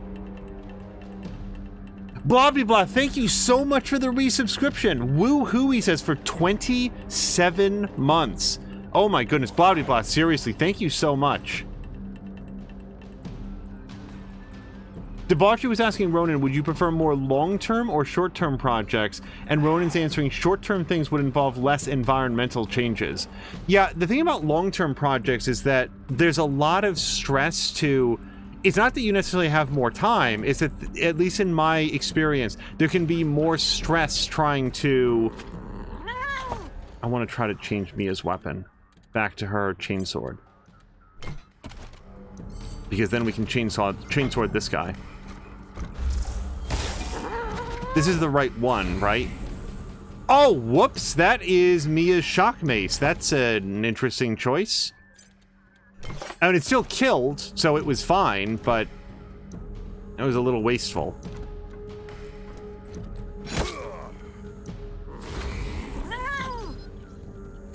Oh, that is in fact it. The thing about long-term projects is that there's a lot more, like, distance between the start and finish line, and if you don't set realistic goals and good project management all the way through and adjust, it can really throw you off. Carol Luna is turning in. Carol Luna, thank you so much for hanging out. I hope you have a great evening. And Ronan says Party Pal keeping that. Yeah, Party Pal's a great, like, I may have missed out on Cybertech, but I'm not going to say nothing against Party Pal. Party Pal's awesome. And by the way, that I don't think that was an either or. I'm just saying that, like, we may not have everything, but we do have Party Pal, and I like Party Pal. From my father's history book. The hammer and sickle of the USSR. Thank you, Lucia, for that brief history lesson. Mia has leveled up. So Mia's maxed out on strength, speed, and coordination. From there, I mean, awareness is okay, but that's more of like a range damage bonus thing. So I'm almost thinking more like luck. The alternative would be, oh, hold on, intelligence is crit chance. Then again, Mia does get guaranteed hits when she starts somebody bleeding, and she has a lot of ways to start people bleeding. So I'm back to thinking maybe luck. For the lucky action chance, the lucky crit chance. I mean, lucky action is even like lucky moves and stuff like that. So I'm feeling like that. But before we commit, intelligence is also helpful for skill points. Oh, this is a tough one, man. I really want to level up Mia's animals. Animal Whisper. We do have Spirit Animal. The next one up would be Vengeful Bond. If your animal companion, and Mia has multiple animal companions.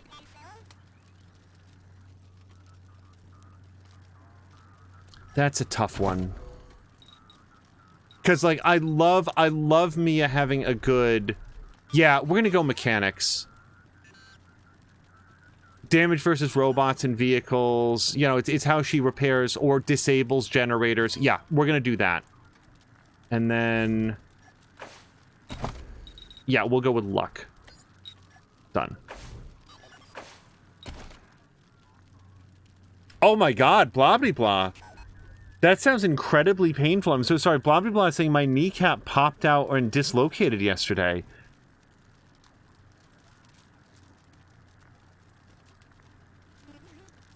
Okay, hold on. So, also, Ronan was saying in less depressing news, I think tomorrow will be an eat whatever I want kind of day. Pizza, maybe. I crave pizza pretty commonly, but at least for me, the actual having of the pizza is never as good as my memory of how good pizza is. And, like, I like pizza, but I'm always like, you know, it was okay. If I had a eat whatever you wanted day, and I could just, like... You know, what would you have for your last meal sort of day? I gotta say, tiramisu is really good. I could eat a lot of tiramisu. Okay, let's disarm this plasma mine before we walk on it. And then we can grab that medical crate. And as I say that, though, like, it's been so long since I've had tiramisu that maybe I would have that, and that would be like, yeah, it's not as good as I remember. I really have very fond memories of eating... 3,800 calories per dessert. Communist star ornament. But I really like my goat. Tax evasion for morons. Top 10 secrets they don't want you to know. The lab equipment is adhered to the table like someone was worried it would go flying. Oh, and a statue. Oh, there's the hammer and sickle. Kind of. The sickle... This is just a star and sickle, though. Those are some kind of Soviet symbol. The Gippers would not be pleased. Jab is saying Lake Erie perch for me. Is that... I don't know what that is. It sounds... Perch sounds like a beverage, but that's probably just me embarrassing myself. Bobby Blast saying maybe just order better pizza. Maybe that's part of it. I know a lot of people make fun of Papa John's pizza. I'm just saying that if there was a Papa John's around, I would probably eat more pizza because specifically my memory of Papa John's pizza is particularly fond. My experience with the larger chains, Pizza Hut pizza is super doughy. Like, it's super doughy. Like not yet cooked enough kind of doughy. Wait, oh, that's right. Sorry, Marshall Kwan. I wasn't paying attention to this. Yeah, so I think that Drienne needs to help out Marshall Kwan.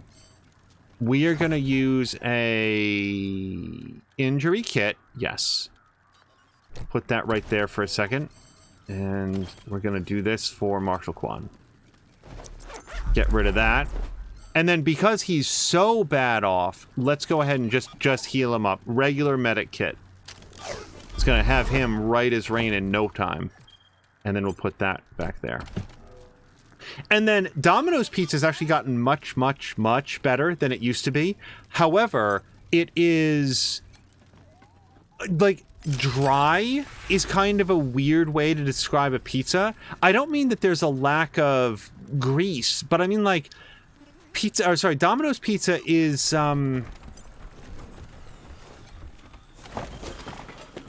just kind of dry. I guess specifically what I'm thinking of is there's not a lot of sauce to it. There's the dough and there's the cheese, and it's not nearly as doughy as Pizza Hut, but it's just comes off as really dry.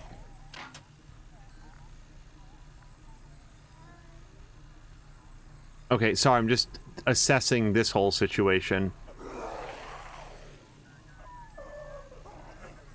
Oh, Mr. Bones misses old Domino's. Hello to Bones. Hold on one second. We'll just switch in here so it does...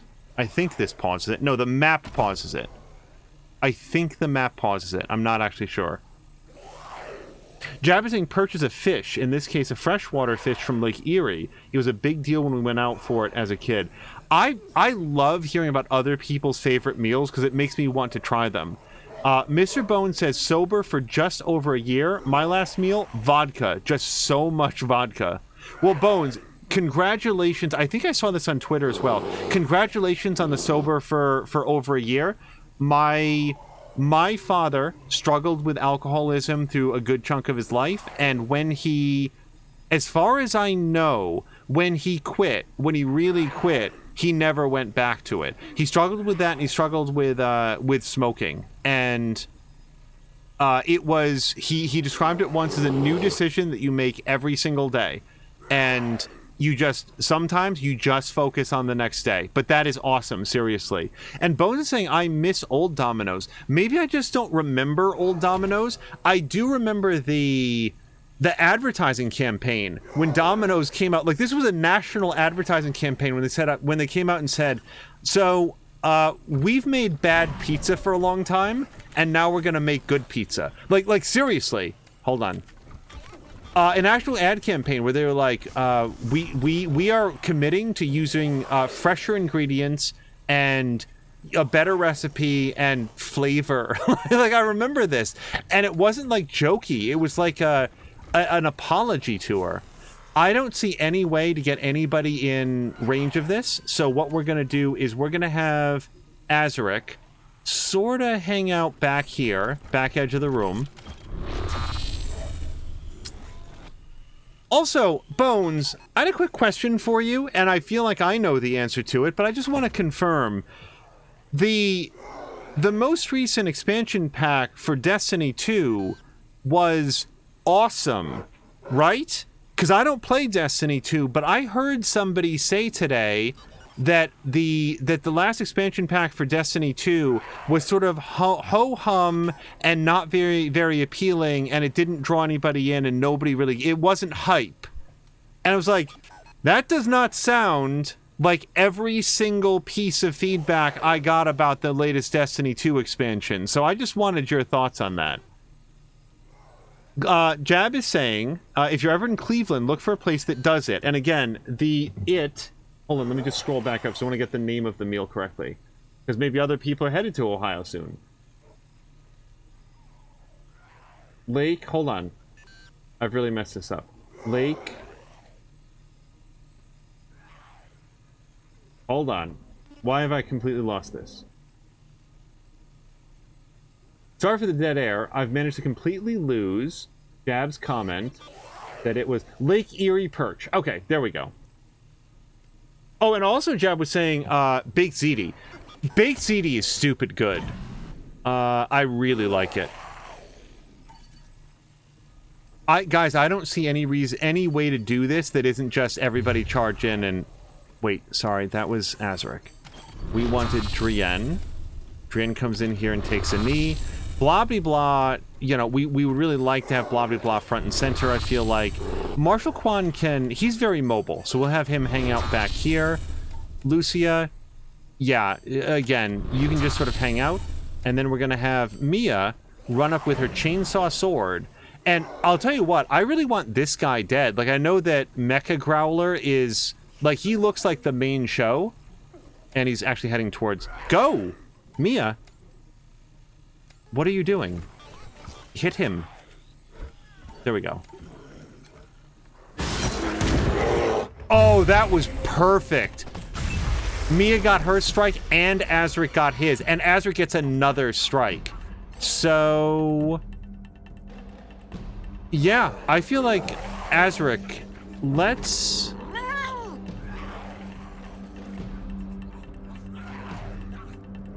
So if Azaric crits, this guy dies. If he doesn't crit, he might bleed to death at the end of his turn. We can also mess this guy up real good.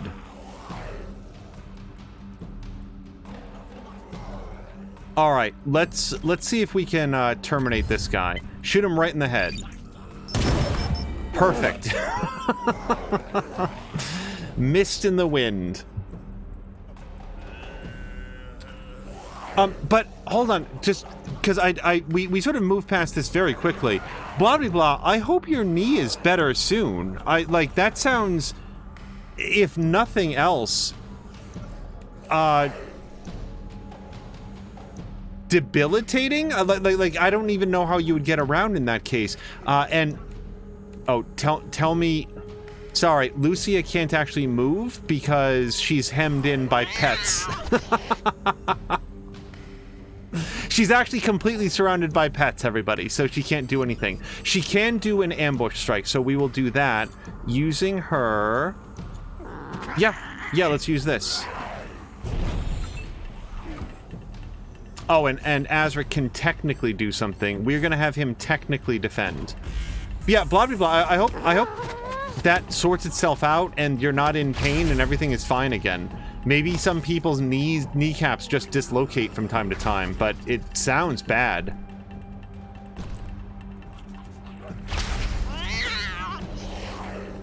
And I do want to read what Bones had said about Destiny.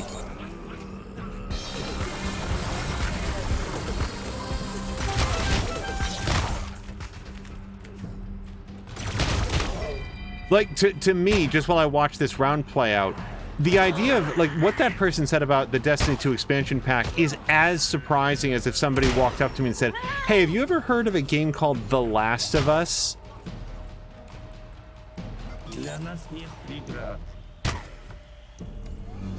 Oh, cool, we get robot friends in this one as well. Okay, so time out for just 1 second.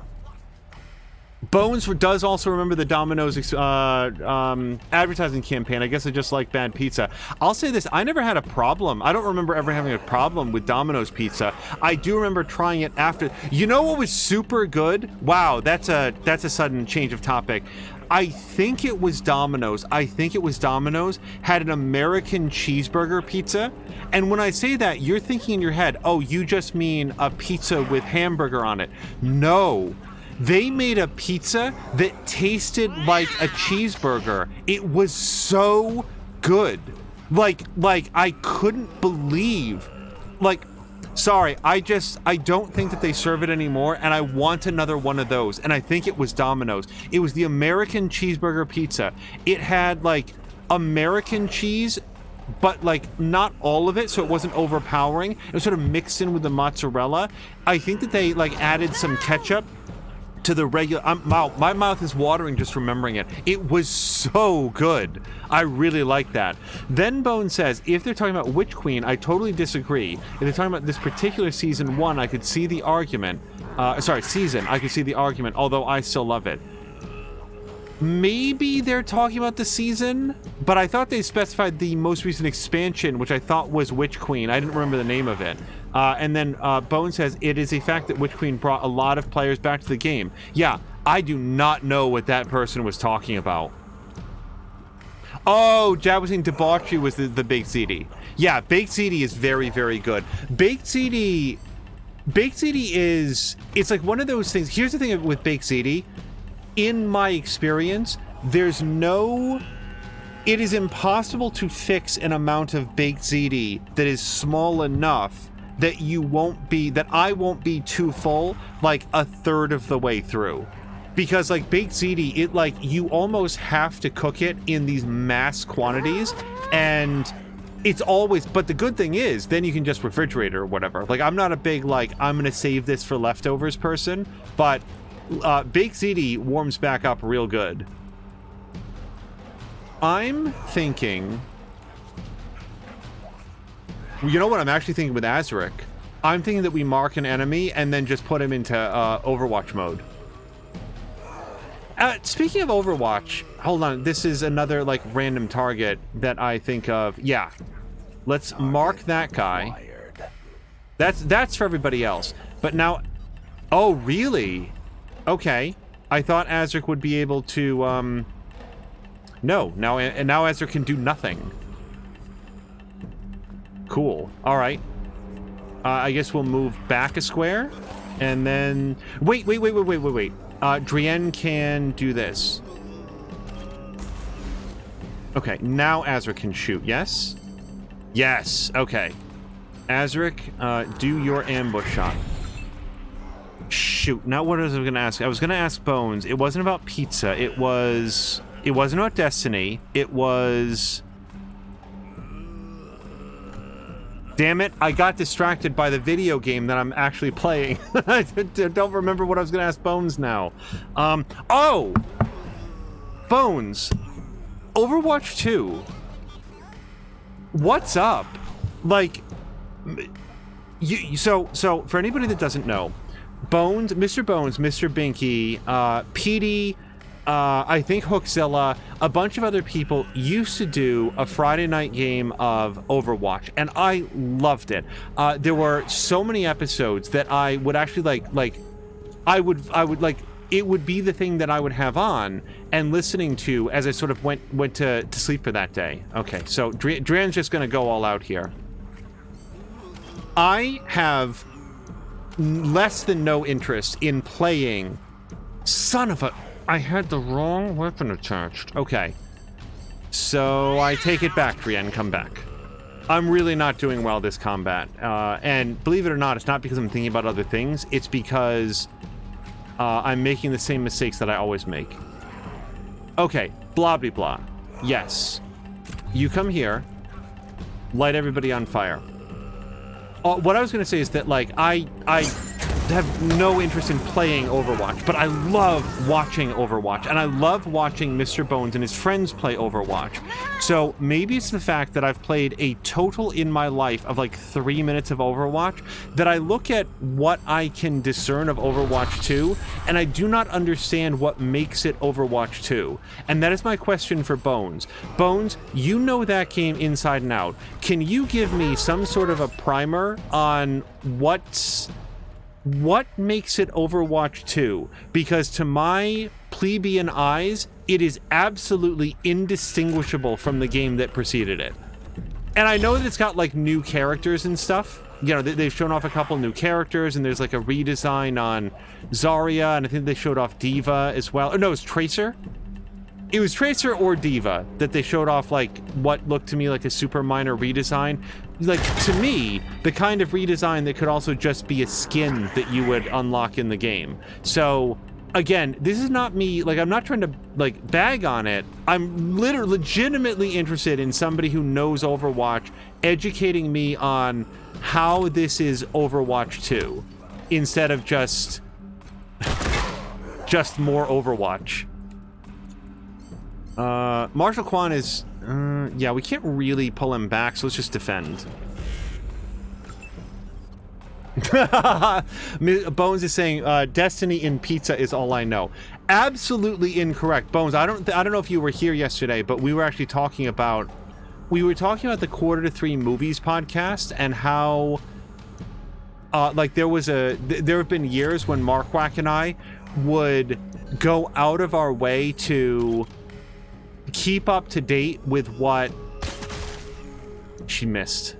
I still don't know what this weapon does when it strikes a target.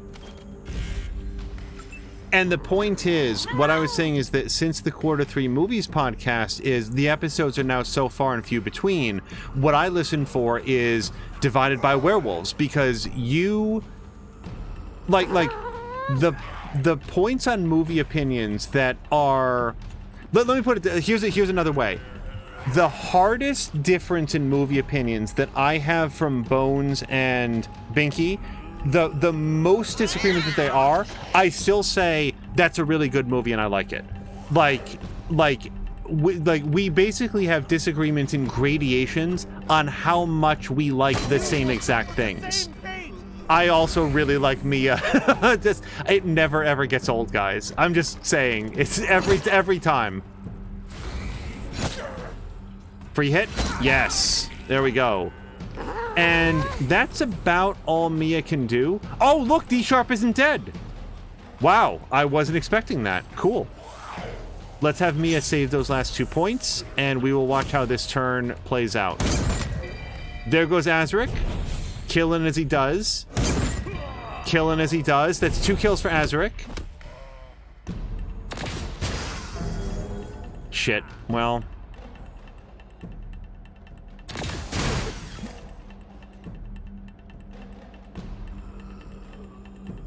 Oh, like, here's a good example. Bones, this weekend, one of our goals is to watch BR1.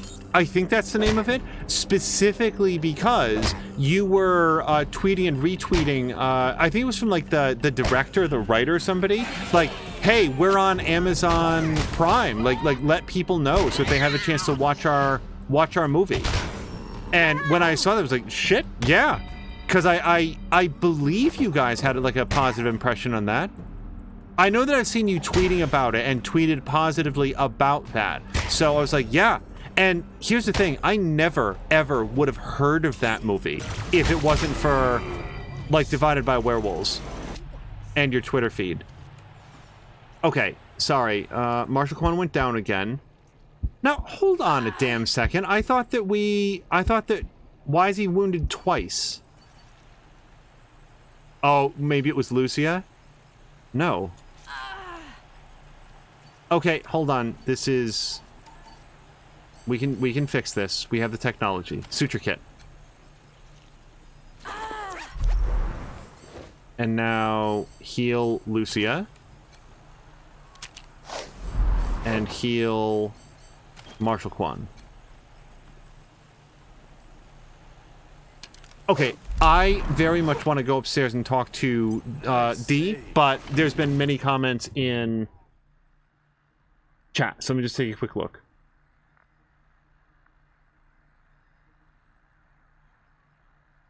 So that was when Bones was saying, I miss the old Domino's. Jab was saying, if you're ever in the Cleveland area, look for some place that serves Lake Erie perch. I definitely would. A lot of people are saying your food memory seems a bit unreliable. I'm sure it is. However, I would stake my reputation on that American cheeseburger pizza. I only had it like twice, and it was so good. Bone says, oh, that was, I remember it too. Hold on.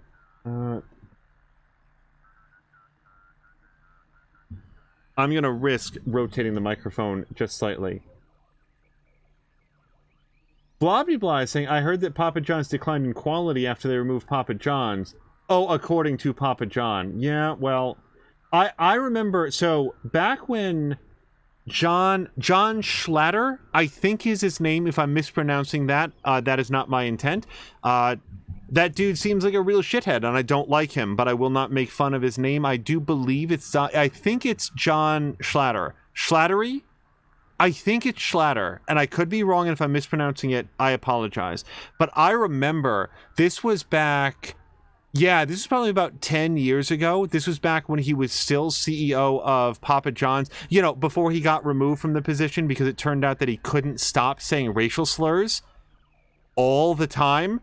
Like, he had to focus. He actually said in an interview he had to concentrate on not using racial slurs. When he's, oh my God. Anyway, so let's move past the him of it all. But I do remember, it was about 10, 12 years ago, he actually said, in a bid to gain public sympathy for why the health insurance benefits at Papa John's, at his company, were so bad, he said, well, we could offer full dental, but then the price of our pizza would go up like $1.20. Like, I don't remember the exact phrase, the exact dollar amount, but he actually said in an interview, or maybe it was a tweet or something like that, well, we could offer full dental, but then like the price of our pizzas would go up by like $1.20. It's like $1.35 or something. It's like, and everybody was like, okay, do that. Go do that. We'll pay an extra $1. What, to give health insurance to like thousands of your employees? Yeah, an extra $1 per pizza? What are you talking about? Do that. And then of course he didn't do that, and then he just couldn't stop saying racial slurs. And by the way, nothing that I just said is a matter of dispute. Like, I might be off on the dollar amount. It might have been lower than what I just said. But yeah, that dude is a real piece of work. And so if he is saying that the quality of Papa John's has declined after his departure, I can't speak for the quality of food because there hasn't been a Papa John's near us, like within delivery range of us, in as much time as it took for him to go completely off of the company. But aside from that, the company certainly hasn't gone downhill as a corporate entity since his departure, because I honestly think that would be impossible. It's not like they all did then get medical insurance, but at least they stopped having people in charge who legitimately seem to believe that telling people that their pizza would, well, your pizza would cost $1 more, so therefore it would be irresponsible of us to give everybody health insurance. I need to stop talking about Papa John's. That dude he's a real person. Debauchery was saying we are one. Oh, that because I was confusing Jab and Debauchery for like who liked the Big ZD. Debauchery has now sort of absorbed into Jab, and now they're Jab-bauchery. They are Venom. They are both of them. Jab was asking blah blah blah if his knee swelled up bad. Blah blah blah did say I'm in pain. It happened first time, but it seems like no permanent damage. It gets better fast. I'm going to go see a doctor on Monday to be sure. Good call. And then blah, blah, blah is confirming that it did swell up like a balloon. And then Debauchery is saying, age-old question. If you have two lasagnas, you put one on top of the other. Do you still have two lasagnas or one? I would call that a double-decker lasagna, personally. Unless they were unnaturally thin, in which case I would call it a corrected lasagna. Jab is saying it's a casserole, never casseroles if it is in the same container. Which might be a reference to something earlier. Oh, sorry. But then we get to Bones, who had said pizza and Destiny are all I know, and that's where I was trying to say very, very wrong, because Bones knows movies. Bones knows good movies, and I recommend his podcast. Debauchery saying Overwatch 2, aka Overwatch 1 with better UI and less tanky tanks and less damaging DPS. Ronan was saying, I think 2 has... Oh, okay. See, here's the thing. I will get Overwatch 2 if it has a campaign. Probably. I guess it depends on if Activision Blizzard is fucking people over, which as soon as I said I would play it, I realized that, yeah, they're going to be fucking people over because that's what they do. Bones is saying, that's a great observation. Basically, the F2P, free-to-play, portion is just some character tweaks and some maps and such. The part that I'm most excited and nervous about is the promised PvE content. That part will have to be purchased, but I really hope they deliver on that stuff. So do I, because in original Overwatch, one of my favorite things that would happen when Bones and friends would play was when they would have a seasonal event, like against like these movie monsters, like there was some sort of like Frankenstein themed thing, but I don't remember the name of the character. But those were always so much fun. Those nights, I really looked forward to when you guys weren't against another team, but were rather against some sort of like event challenge. Those were always really fun. Debauchery saying the only thing I can't wrap my head around is that they decided to put all of those resources into a new game, make it free to play, but only add a campaign that costs money and 2 new heroes so far, instead of just adding it to Overwatch 1, update the UI, add the new characters, and then add the campaign for free. I don't understand how business works, specifically the video game business. I could envision them doing some sort of like a season pass announcement that maybe the campaign is in there. I would love to do some sort of a campaign with Overwatch characters, unless that campaign is just a series of AI matches, like the regular like Overwatch challenges against bots. Sometimes when people do a quote campaign, that's what they mean. It's like the campaign mode in like the Friday the 13th game. It's just playing against bots, and that's the opposite of fun. That's anti-fun. So yeah, if it's an actual story-based campaign with like levels and you get to leverage some of those cool Overwatch character abilities in like a first-person shooter campaign setting, that would be super cool. We are going to continue playing in just a second. It's just we've touched on a lot of topics I wanted to catch up on chat. Bones is saying, I agree with Debauchery, although I don't see any way that they add a campaign for free if it's a true campaign. Yeah, that would be, I think, too much to ask for free, but like at a good price point that didn't say I'm a sequel. Because remember how everybody, and I mean like everybody, felt a little bit confused about what the Wii U was? So is that like a standalone touchpad for the Wii? What is it? And it is, in fact, a different console and a pretty damn good one, if only the software was there. But just because of the marketing, people were legitimately confused. What is the Wii U? That feels like Overwatch 2 to me. Like, if you showed Overwatch next to Overwatch 2 and asked people to tell the difference... Again, experts like Bones might be able to say, oh, look at the lighting and look at but like the rest of us just like, I can't tell the difference. They look the same to me. And that's not necessarily a knock. It's got a really appealing art style, but if it looks the same and it looks like it plays the same, then people like me are going to say like, what's the difference? And if the answer is we added a campaign and 2 new characters, that's like, well, okay. That kind of sounds like an expansion pack, but I guess you could put the number 2 on that. It's fine. You know, I don't want to sound like I'm just relentlessly bagging on Overwatch 2. It is honestly, it's not a point of like anger. It's a point of confusion to me. Ronan was saying, what? Oh, I feel like I do remember stupid something like that. Oh, was that the Papa John's thing? Yeah. Let me unpause chat here.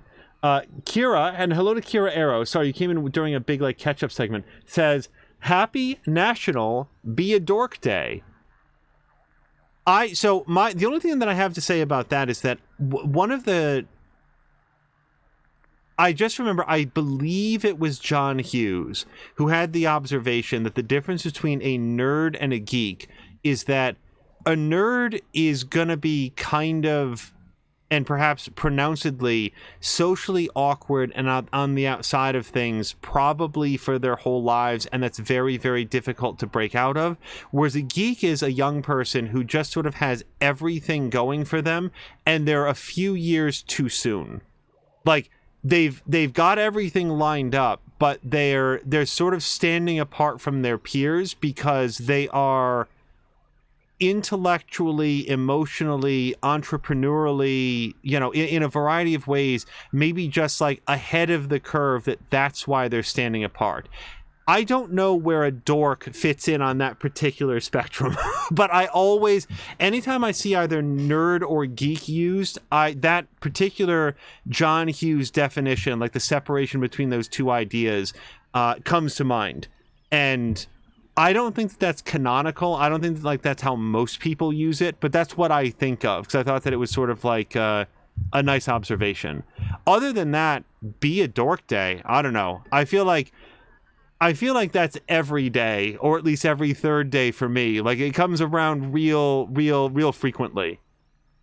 I will say this. If it was a Happy National Be a Freak Day, which I assume also exists, that would be like, yeah, man, just be yourself. Be out there. Like what you like. Bones was saying Junkenstein's Revenge was my absolute favorite part of Overwatch. That's exactly the one that I was thinking of. Yeah. That was so much fun, and everybody that played it with you guys seemed to have a great time. What was the other thing I was going to say? It was about oh yeah, like Bones. Somebody on Twitter was just like, "Hey, what's your like most unpopular movie, like movie opinion?" And Bones was saying that Batman versus Superman is a masterpiece. I like. Batman versus Superman, I absolutely recognize as being the delivery on something that was promised and hinted at and theorized about, and I honestly never thought that movie would have happened at all, just because they tease that. Like, remember in I Am Legend, they had like that symbol for like Batman versus Superman, that like movie trailer. It was like, oh, it's really coming now, people are really gonna do it. Yeah, Batman versus Superman is something that seemed like it was never, ever going to happen. And for any points where I think that movie could have been improved, I did enjoy seeing it and felt like the good thing about, like, maybe one of the best things, the most rehabilitating thing about Batman versus Superman for me is that after that, I watched the theatrical cut of Justice League, and everything is better than the theatrical cut of Justice League. Okay, sorry. So before we just talk endlessly about all manner of different things, let's go talk to D, who I think I was very much assuming was dead. And we're going to go through all the junk piles and everything. But let's have some more story here.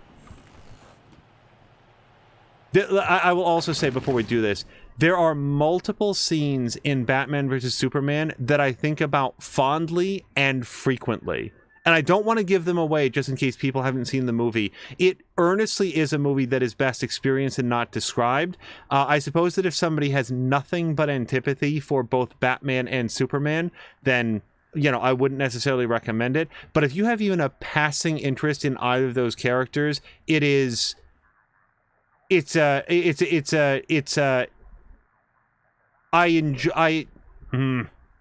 I'm trying to find a way that adequately expresses my appreciation for the movie without without recommending it without reservation, and also without damning it with faint praise, because it is a movie deserving of a lot of praise. I look at it and say, well, there's a handful of things that I might have done differently, and none of those things should override the fact that it's one of Bones' favorite movies, and we should celebrate that. Because that's why I brought it up. Work wrecking the guards. Who are you guys? This woman doesn't look like the other slaves in the mine. She has tattoos, scars, and shoddy implants of a scar collector. She might be the missing singer Whetstone mentioned. We're your rescuers. Let's leave it at that. I think that, like, if we tell we're rescuing D Sharp, nonetheless, if we announce ourselves as Desert Rangers, I very much feel that D Sharp is going to go tell the others, and then we've got a big fight. We're rescuers. That's cool. We can leave it there. Yourself. Thanks.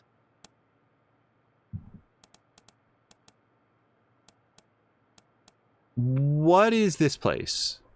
Steel Trap's tech mine. Supposed to be a crashed satellite or something? Anyway, it's filled with old tech stuff. Some of it's worth cash, most of it's trash, but when you got slaves digging it out for you, it ain't hard making a profit, right? And now we will ask, are you D sharp? That's me. Used to call myself D sharp singer. Now, I guess I'm D sharp minor. That's a joke. Get it? I once had a doctor, like without doing the whole setup and punchline, a doctor once said something to me, and I just was like, okay, and then he was like, that was a joke. And if I remember correctly, I didn't say a word because it was unrecognizable to me as a joke, and it wasn't funny, and I certainly wasn't going to pretend to laugh. So I think I just said absolutely nothing. Most amusing, I'm sure. We heard Steel Trap has it out for you. Is that how you ended up here? That fucking fuck. There I was, minding my own business, running the company store, singing the hits and slinging the schlitz, when he decides he doesn't like one of my songs and kidnaps me. Puts me to work digging for tech in this death trap hellhole. What was your song about? Steel Trap. I rhymed slimy skunk with rusty junk and whiny bleeder with world's worst leader. You know, subtle, lots of hidden meaning. So Steel Trap is a bad leader. He's all talk. We're the toughest gang in the wastes. Yeah, well, no thanks to him. All he does is kill SCs who aren't loyal to him. And now, he's kissing this Buchanan bitch's ass, hoping she'll feed him scraps when she takes down her daddy. Loser.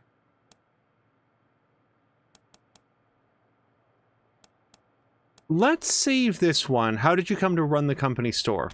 Run it? I started it. Wherever the SCs go, they want sex, drugs, and rock and roll. So I decided I'd provide. Got an old bus, a still, some girls, some boys, a band, and put the Waste's first traveling juke joint on the road. When the gang camps, we set up in whatever shack we can find and let the good times roll. Made me money, made the SCs happy. But with Steel Trap in charge, the gang has less to spend and they're always pissed off. He's cost me money and staff and goodwill. He's gotta go. By the way, Ronan was saying, and the doctor never told another joke. Hopefully not. Patch Adams, he was not.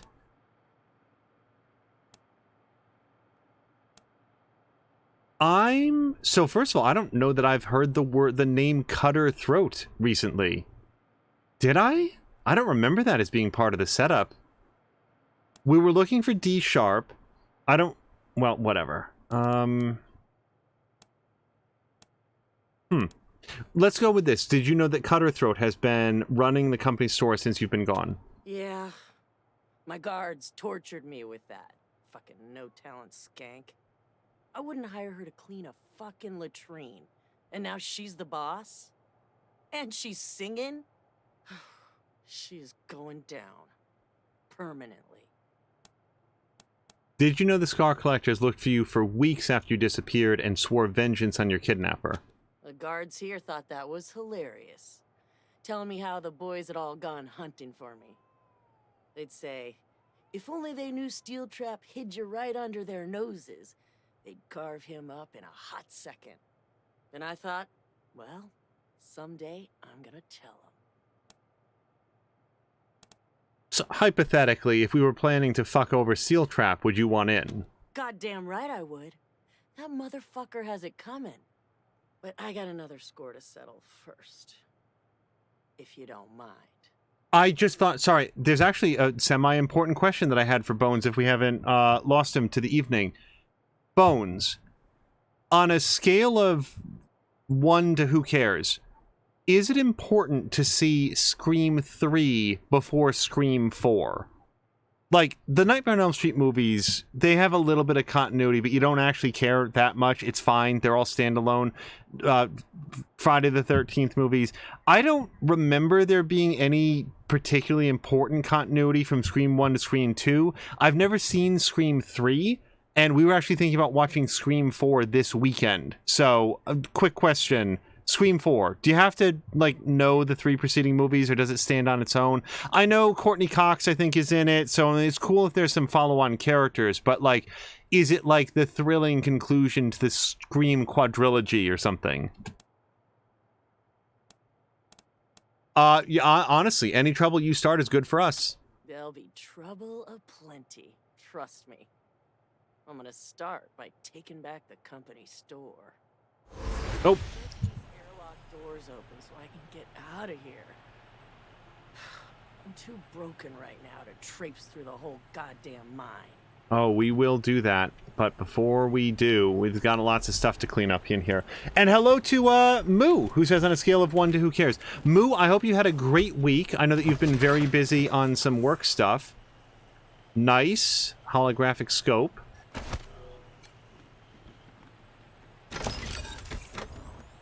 Okay. Power armor, which is nice for people that are not... Like we basically have all the power armor that we need. Okay, cool. Another Guardian. I'll take it. And open cylinder choke and molybdenum alloy dome.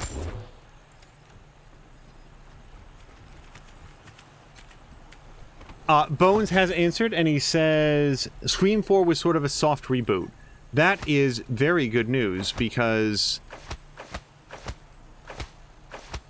if it were important to see Scream 3 ahead of time, I'm not even 100% sure on what the best way to do that would be. Probably, like, rent it from Amazon or whatever.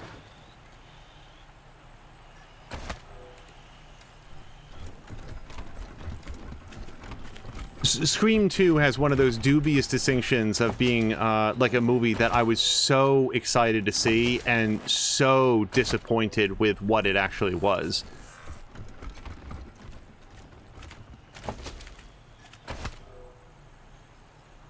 Oh, okay. Control panels. These control panels look like they could steer a ship or a flying ship based on the 3 axes in the display. I'm impressed that the display is still functioning after they crashed the space station. Steer a ship. Yep, same deal.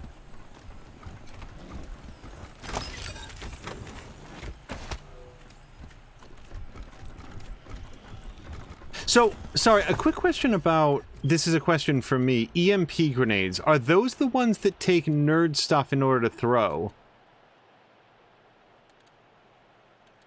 Also, where are they? Ice spike. I still haven't actually used. Decoy. I didn't use the decoy either. Am I completely blanking on... EMP grenade. So, yeah, so Marshall Kwan can use those. Alright, since he's the only one that can use those, we're going to put those there. And then... I'm going to say, yeah, Azric has a smoke grenade ready. Which we don't, again, don't use, and I probably should. Okay. Just reworking some of that stuff.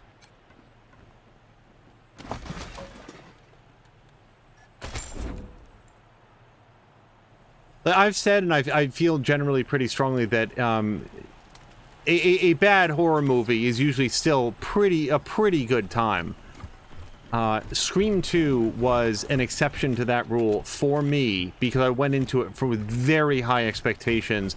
I adored the first Scream and found that the second one, to me, was a very hollow redux of it. Okay, meet D outside the company store near the Scar Collector mine. All right.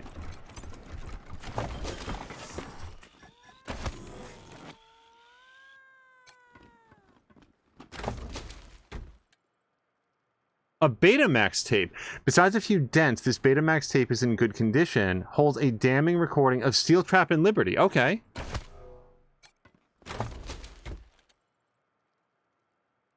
Womp womp, the exoskeleton chest armor. This was something that I would have got. Oh, look at that melee damage bonus. And the legs, guys, the legs on this, also have a melee damage bonus.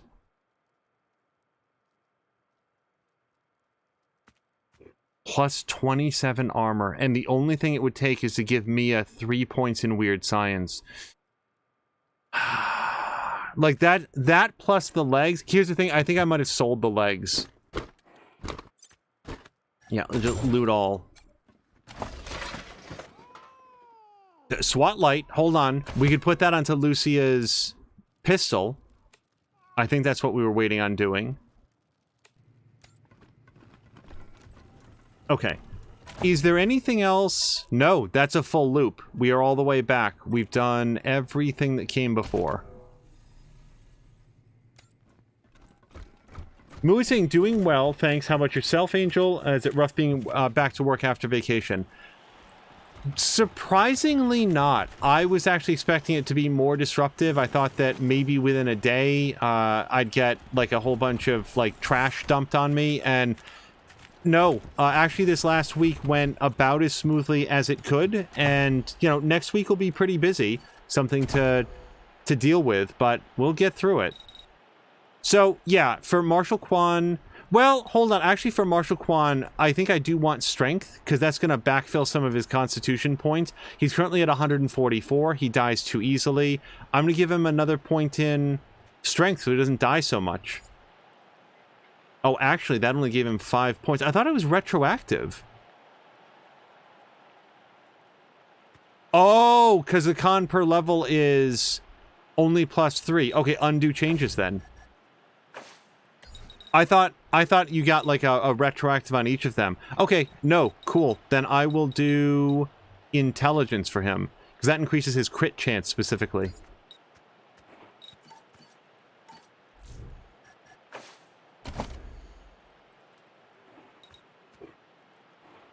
So for him, I'm thinking level 10 nerd stuff. That seems like a good pick. Yeah.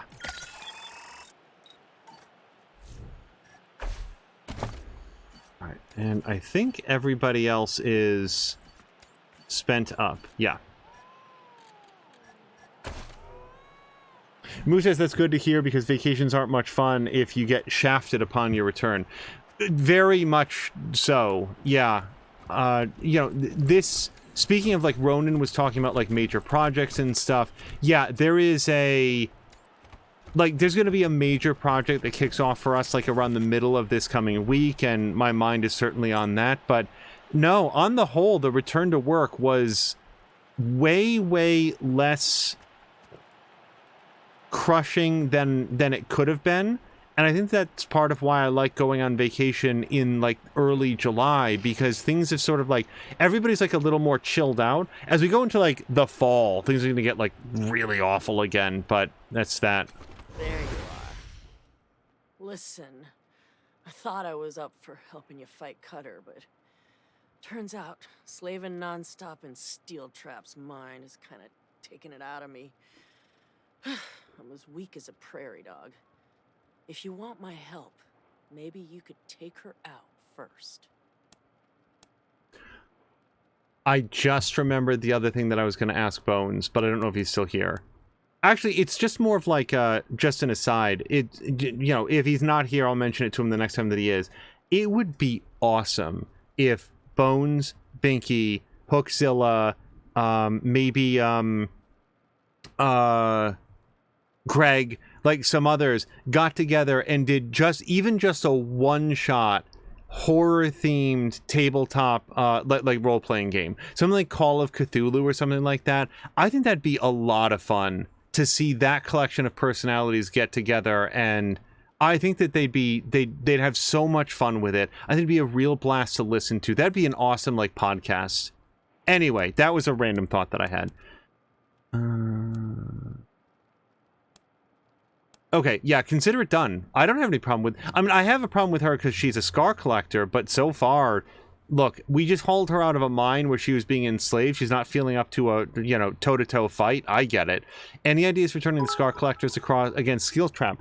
And, Marquack, thank you so much. And... okay, did it or did it not show the animation? Because I don't see it. and it is supposed to do that. Okay, sorry everybody. Let me finish this conversation. I want to test it because it's supposed to do an on-screen animation, and I didn't realize that it wasn't doing that, and it does in our testing. But more than anything, Marquack, thank you very, very much for the cheer. I do not believe that it showed up. Why is it not showing up? We'll check it in just a second. Now that you mention it, yeah, I do have an idea. I didn't believe what the guards told me about the boys missing me and swearing to kill whoever took me. But now that you told me the same thing... Well, I've been thinking about making a play for Steel Trap's spot even before, but when I heard the guards talking, I thought, if I ever get out of there, I might just have the support to give it a try. Maybe it's time to find out. Sure, after you take care of Cutterthroat, right? Are you ready for that? Pretty ready. Let's do it. Thanks. You rock. I'll step in when the shooting stops. Now, go fuck her up. All right. Actually, we do want Drienne, I think, to do a injury kit. They could have sworn I had already done on Marshall Quan, but he has 2 injuries, and I don't really know where that came from. Lucky crit. All right. Is anybody else wounded, like injured specifically? Okay. Drienne, we're gonna put the suture kit back in. I'm gonna save it, like do a real save, because we've done a lot.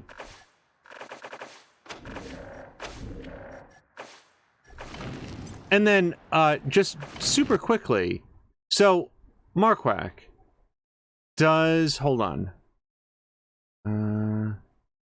Here, yeah, it's visible. So this should show up. Here's the test. So let's see if this shows up for you guys. And I apologize for doing this test live, but I thought we tested it after the last time this question came up. Okay, does that show up for everybody? Yeah. So why does that work? Why does the test work, but when Marquack does it for real?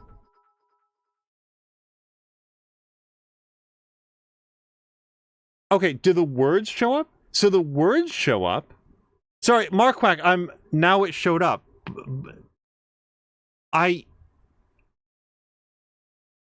First of all, like Marquack, thank you very, very much for the cheers.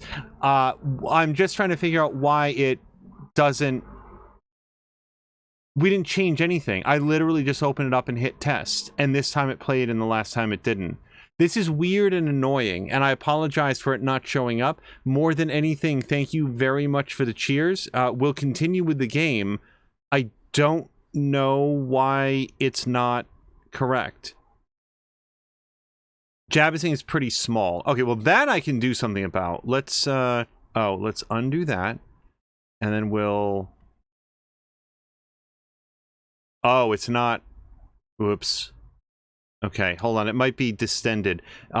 Sorry, everybody. One more second. Let me do this. And... this. And this. Okay, well that's bigger. Let's, up that some more. This is just the test. Whoops. Test. That lower text is still very small, though. We'll try it like this. All right. So, done. We'll save it like that, and then we'll see if in the future it fires correctly, because it should.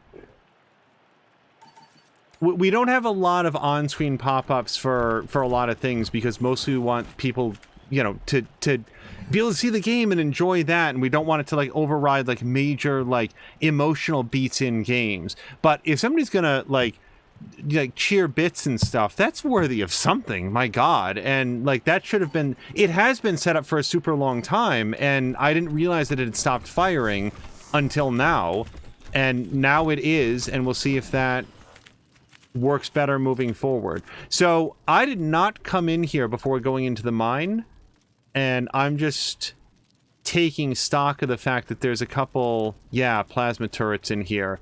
So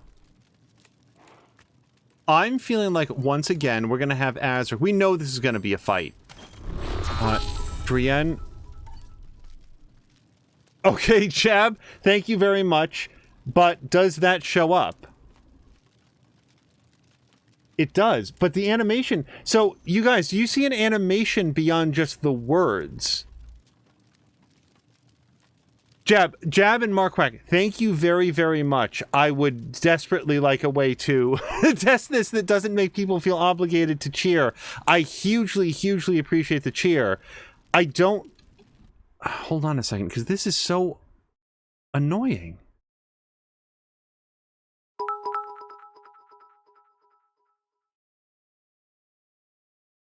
Okay, Marquack, thank you very much for the cheer. I don't see an animation, and it's supposed to do one. Do I have to manually select it? Let's do... Oh, are you kidding? Hold on, maybe it's not...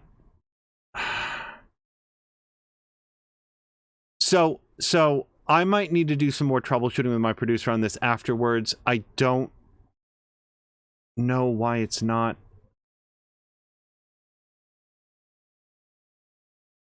The Marquack looked like it was moving. I think mine was hidden behind the stuff at the bottom. So let's move this... Oops. Sorry. I'll get that fixed in just a second. Let's move it up so it won't be as obscured by interface elements. And then... Okay, yeah, so that's the default. Animation. Fade in. Variation. Okay, hold on. Maybe we can... I don't know if that's gonna make a difference. Let's have this do as it does organically. I think there's a lot of value in having like a pop-up message for it, and I'd wanted there to be like one of those bit animations because I actually think that they're cool and it's fun and celebratory, and we thank you, Moo.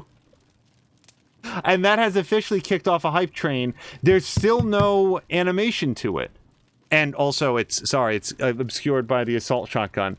Moo, thank you very much. I clearly need a primer on OBS, so we will look into this in the future. But you guys, thank you very, very much for the cheers. We will work out what is wrong with the animation because it's supposed to do a thing.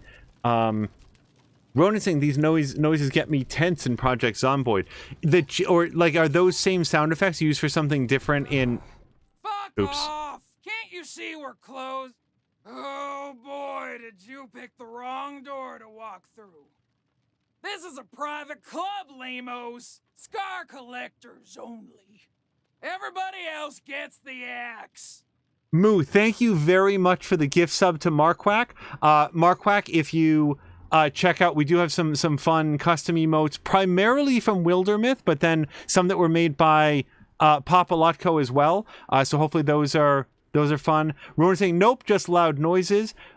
Moo, thank you for a second gift sub to Ronan. That's kicked us up into into a level 2 hype train. Moo, thank you very, very much. Oh, sorry, I'm being urged to shush. But now I don't want to say that. I don't want to joke that Moo's done nothing and that Grumpy shouldn't be mad because Moo's actually done a lot. But I very much appreciate it. Moo is saying just a cow who likes hype. Well, for you, Jab, Marquack, and everybody in chat, but like, you know, for the guys that have like kicked this off, for real, thank you very, very much. Hey boys, 86 this trash. We literally only walked in the door. Holy. medical attention.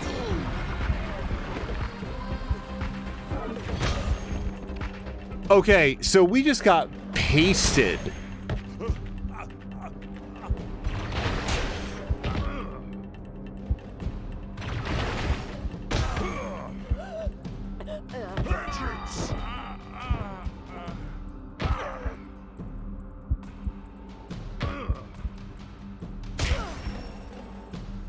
Okay, sorry everybody, that was a ludicrous amount of damage. Hold on. Wow. So, Lucia and Marshall Kwan are both down. Drienne, you've got a lot of work that we want to do. Let's get Lucia back on her feet.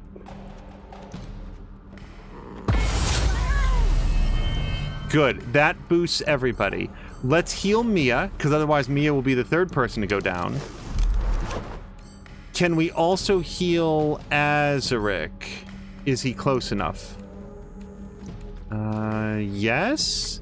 No, out of range. Okay, so instead, let's get Marshall Kwan back on his feet. Alright. And blah blah blah is also... Gee, they did so much damage, you guys. Okay, blah blah blah. You don't have your rocket launcher equipped, but we can probably still do some pretty cool damage here. Or some pretty hot damage.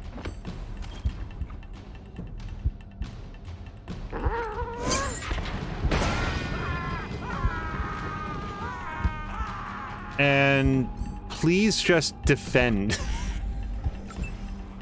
Yeah, Ronan said they tore us up. He's not kidding. Like, even Mia, like, Mia takes so little damage most of the time, but even she just got wrecked. Okay, so I actually think that we might want to just have Azaric do a... Well, sorry, what's it called? A, ambush shot, because he's got 2 very likely kills here, but we could also mark this fellow right here, who still has a lot of hit points. Eyes on target. And then, yes, we're gonna do this. Okay. Drienne has basically done everything that they can. We're gonna just get down. And Marshall Kwan... Yeah, I think just defend. Not enough shots to do anything.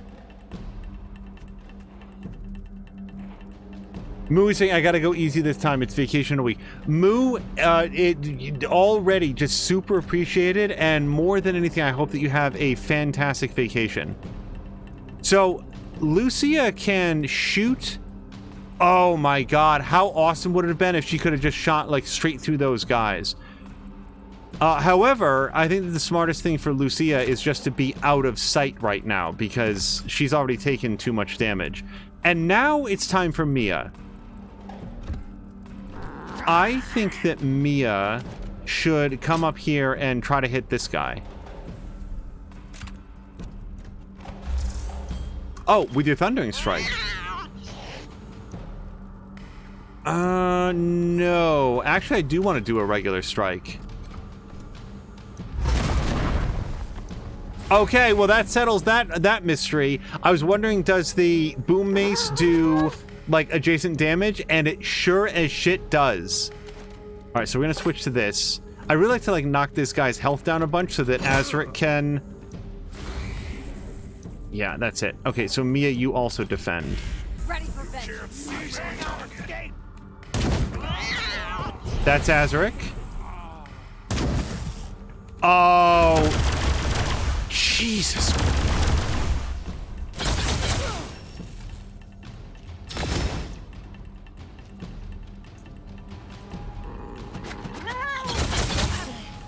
An end to violence.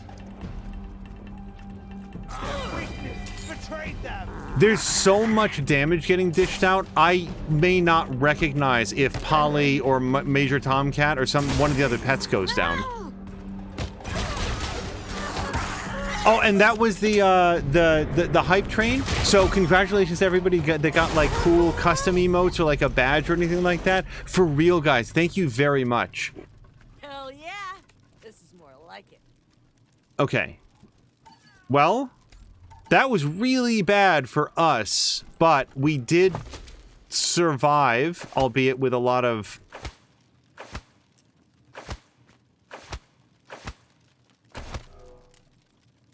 incoming damage and some resources expended towards getting everybody up.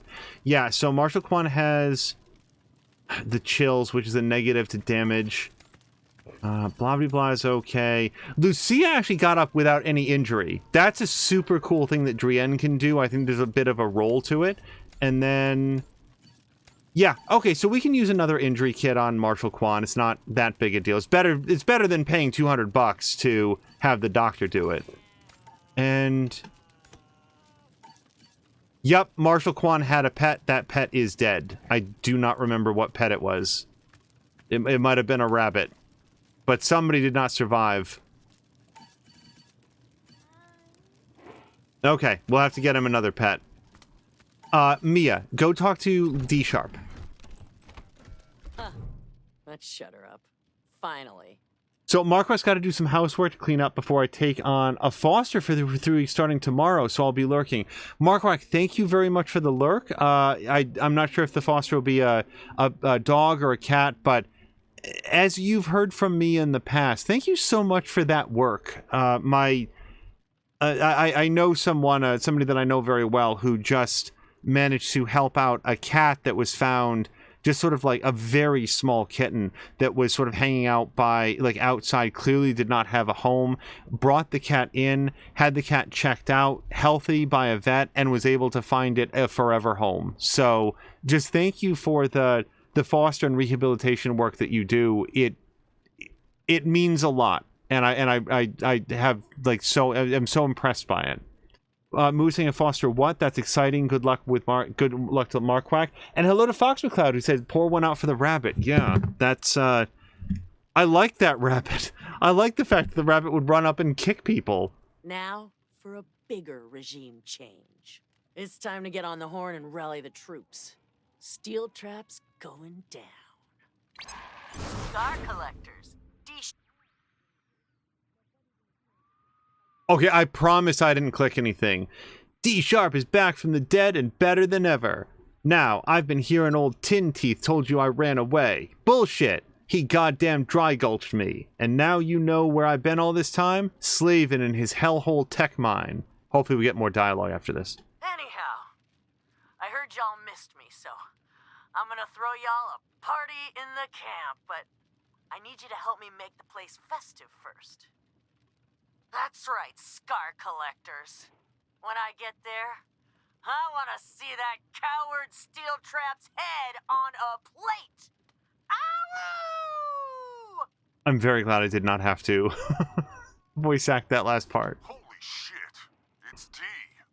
I knew that asshole was lying about her leaving. Steel Trap is gonna pay for this shit. We want D! We want D! You bitch! Who the hell let you out? I'm gonna bury you this time! Rancid! Get me my big gun!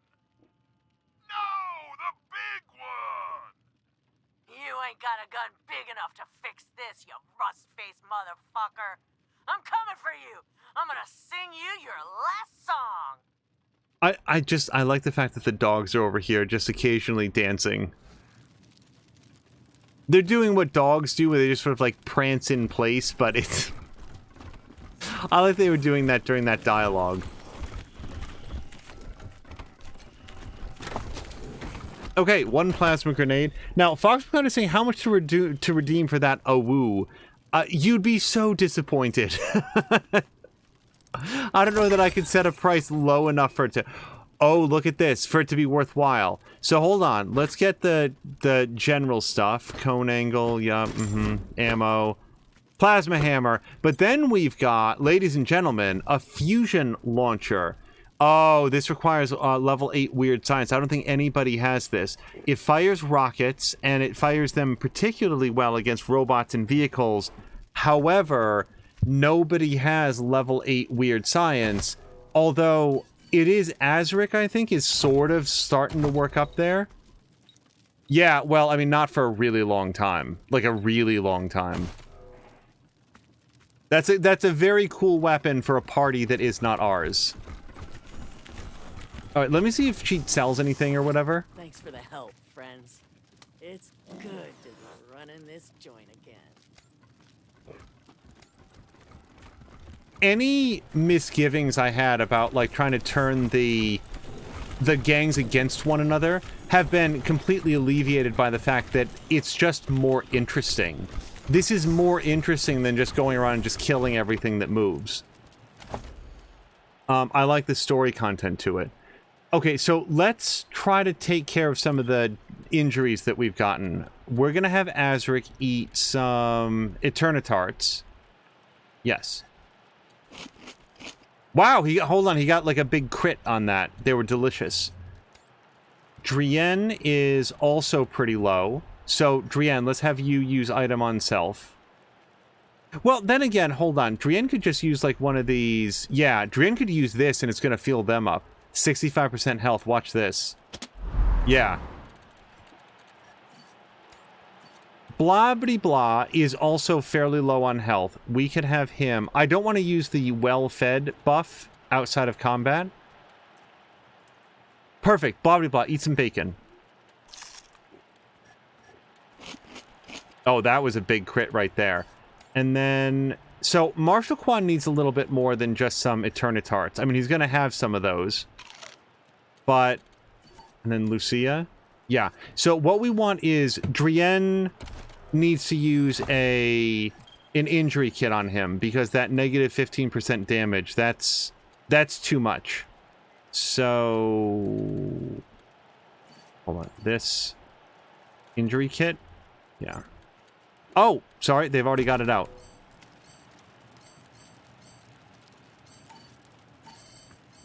Okay, what? Oh, I accidentally put a suture kit into both slots.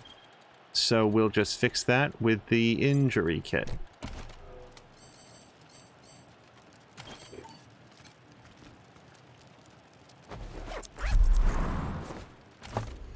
And now we'll fix that by putting that there. Okay. So, of the gangs, the Scar Collectors are taken care of. Like, I don't know if we're going to see signs of the fight. Maybe we're about to walk into a giant battle, or maybe it'll just be that they get so consumed with their infighting that they're not involved in the fight that we do for Liberty. Slugs, I'm gonna rip D's throat out. That canary won't sing another fucking note. Not a chance, Steel Trap, you piece of shit. You don't deserve to call yourself a Scar Collector.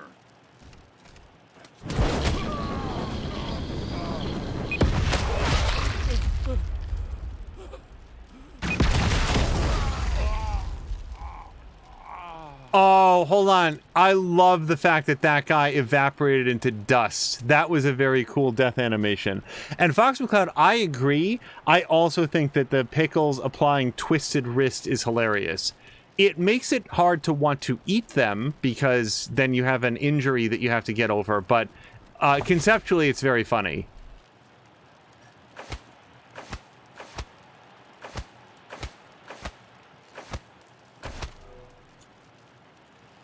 Yep, that was a lot of dudes.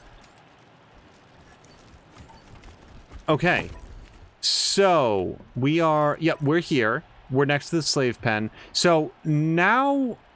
I guess we'd want to take the next pieces of information that we were given. So, Cucaracha, Lecherito's favorite lieutenant, disappeared a few days ago. Chances are we'll find his body flying on a Godfisher kite at their shrine. If we can fight our way through and find it, Los Payasos will go cuckoo.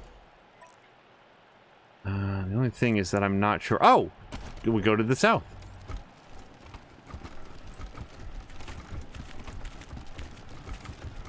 Yeah, the first option in this situation was just kick in the door and murder everybody. And, you know, we're good enough now that the party is strong enough that I think that they could do it and do it well. However... turning the gangs against each other is so much more interesting from a storytelling perspective that that's what I'd prefer to do. Well, we actually don't have a save for Yuma County Speedway. So, Regrettably, that is all the time that we have. In fact, I actually needed to stop more than an hour ago. It turned out that this was just a lot of fun to do, and I really love getting to chat with you guys, especially about like the movies and the pizza and the weekend and Moo's upcoming vacation and the different things that you guys have been playing. So yeah, like Overwatch 2 and all that stuff. So you guys, this was a lot of fun. Moo was asking how was your week getting back to work, and it was honestly, it was streams like this that I had to look forward to pretty much every day that made the week go by so quickly. You know, work is work, and the way that I think about work, and hopefully, I think that we all try to do this to an extent, is work is what you're doing to afford all the other stuff that you want to be able to do. That's not to say that you just have to sort of grit your teeth and take it if what you're doing makes you absolutely miserable. But even the best of jobs are going to have periods that are stressful, periods that are annoying, periods that are tedious or dull. And one thing is that when I get out of work, more often than not, I have an opportunity to hang out with you guys, whether it's to watch your streams myself or to stream and to have these conversations with you guys. And I really mean it when I talk at the end of so many of these episodes about how much I enjoy that. On that note, Mia is currently away, but earlier today we put up part 3 of our playthrough. That is live right now at twitch.tv/morethanamia, and if you have any difficulty finding it, first of all, we tweeted it out on our Twitter earlier today, so that'll take you directly there. You can also go directly to her YouTube page, her Twitter page, go to videos, and then up at the top you just sort it by uploads, and it would at this moment be the most recent one. So that is episode 3. I'll tell you now, there are 4 parts in total. It is the penultimate episode, and I'll just say that the way that things go in A Way Out, I think that you will enjoy going on the full journey, because that final episode has some moments that we both had a very good time with. So episode 3 is up now, and episode 4 should be up tomorrow, probably around midday Eastern time. We'll get it up as soon as we can. Now we're going to go find somebody fun to raid. Before we go, I just cannot thank enough Marquack, Jab, Moo for the cheers and the 2 gift subscriptions. I know that we also got a resub from blah blah blah. Thank you so much for that, as well as visits from so many other people like Azaric and Caroluna and Patikan and Fox McCloud and so many others. So really, you guys, thank you so much for hanging out. Let's go find somebody fun to raid, and until next time, I hope you have a great night.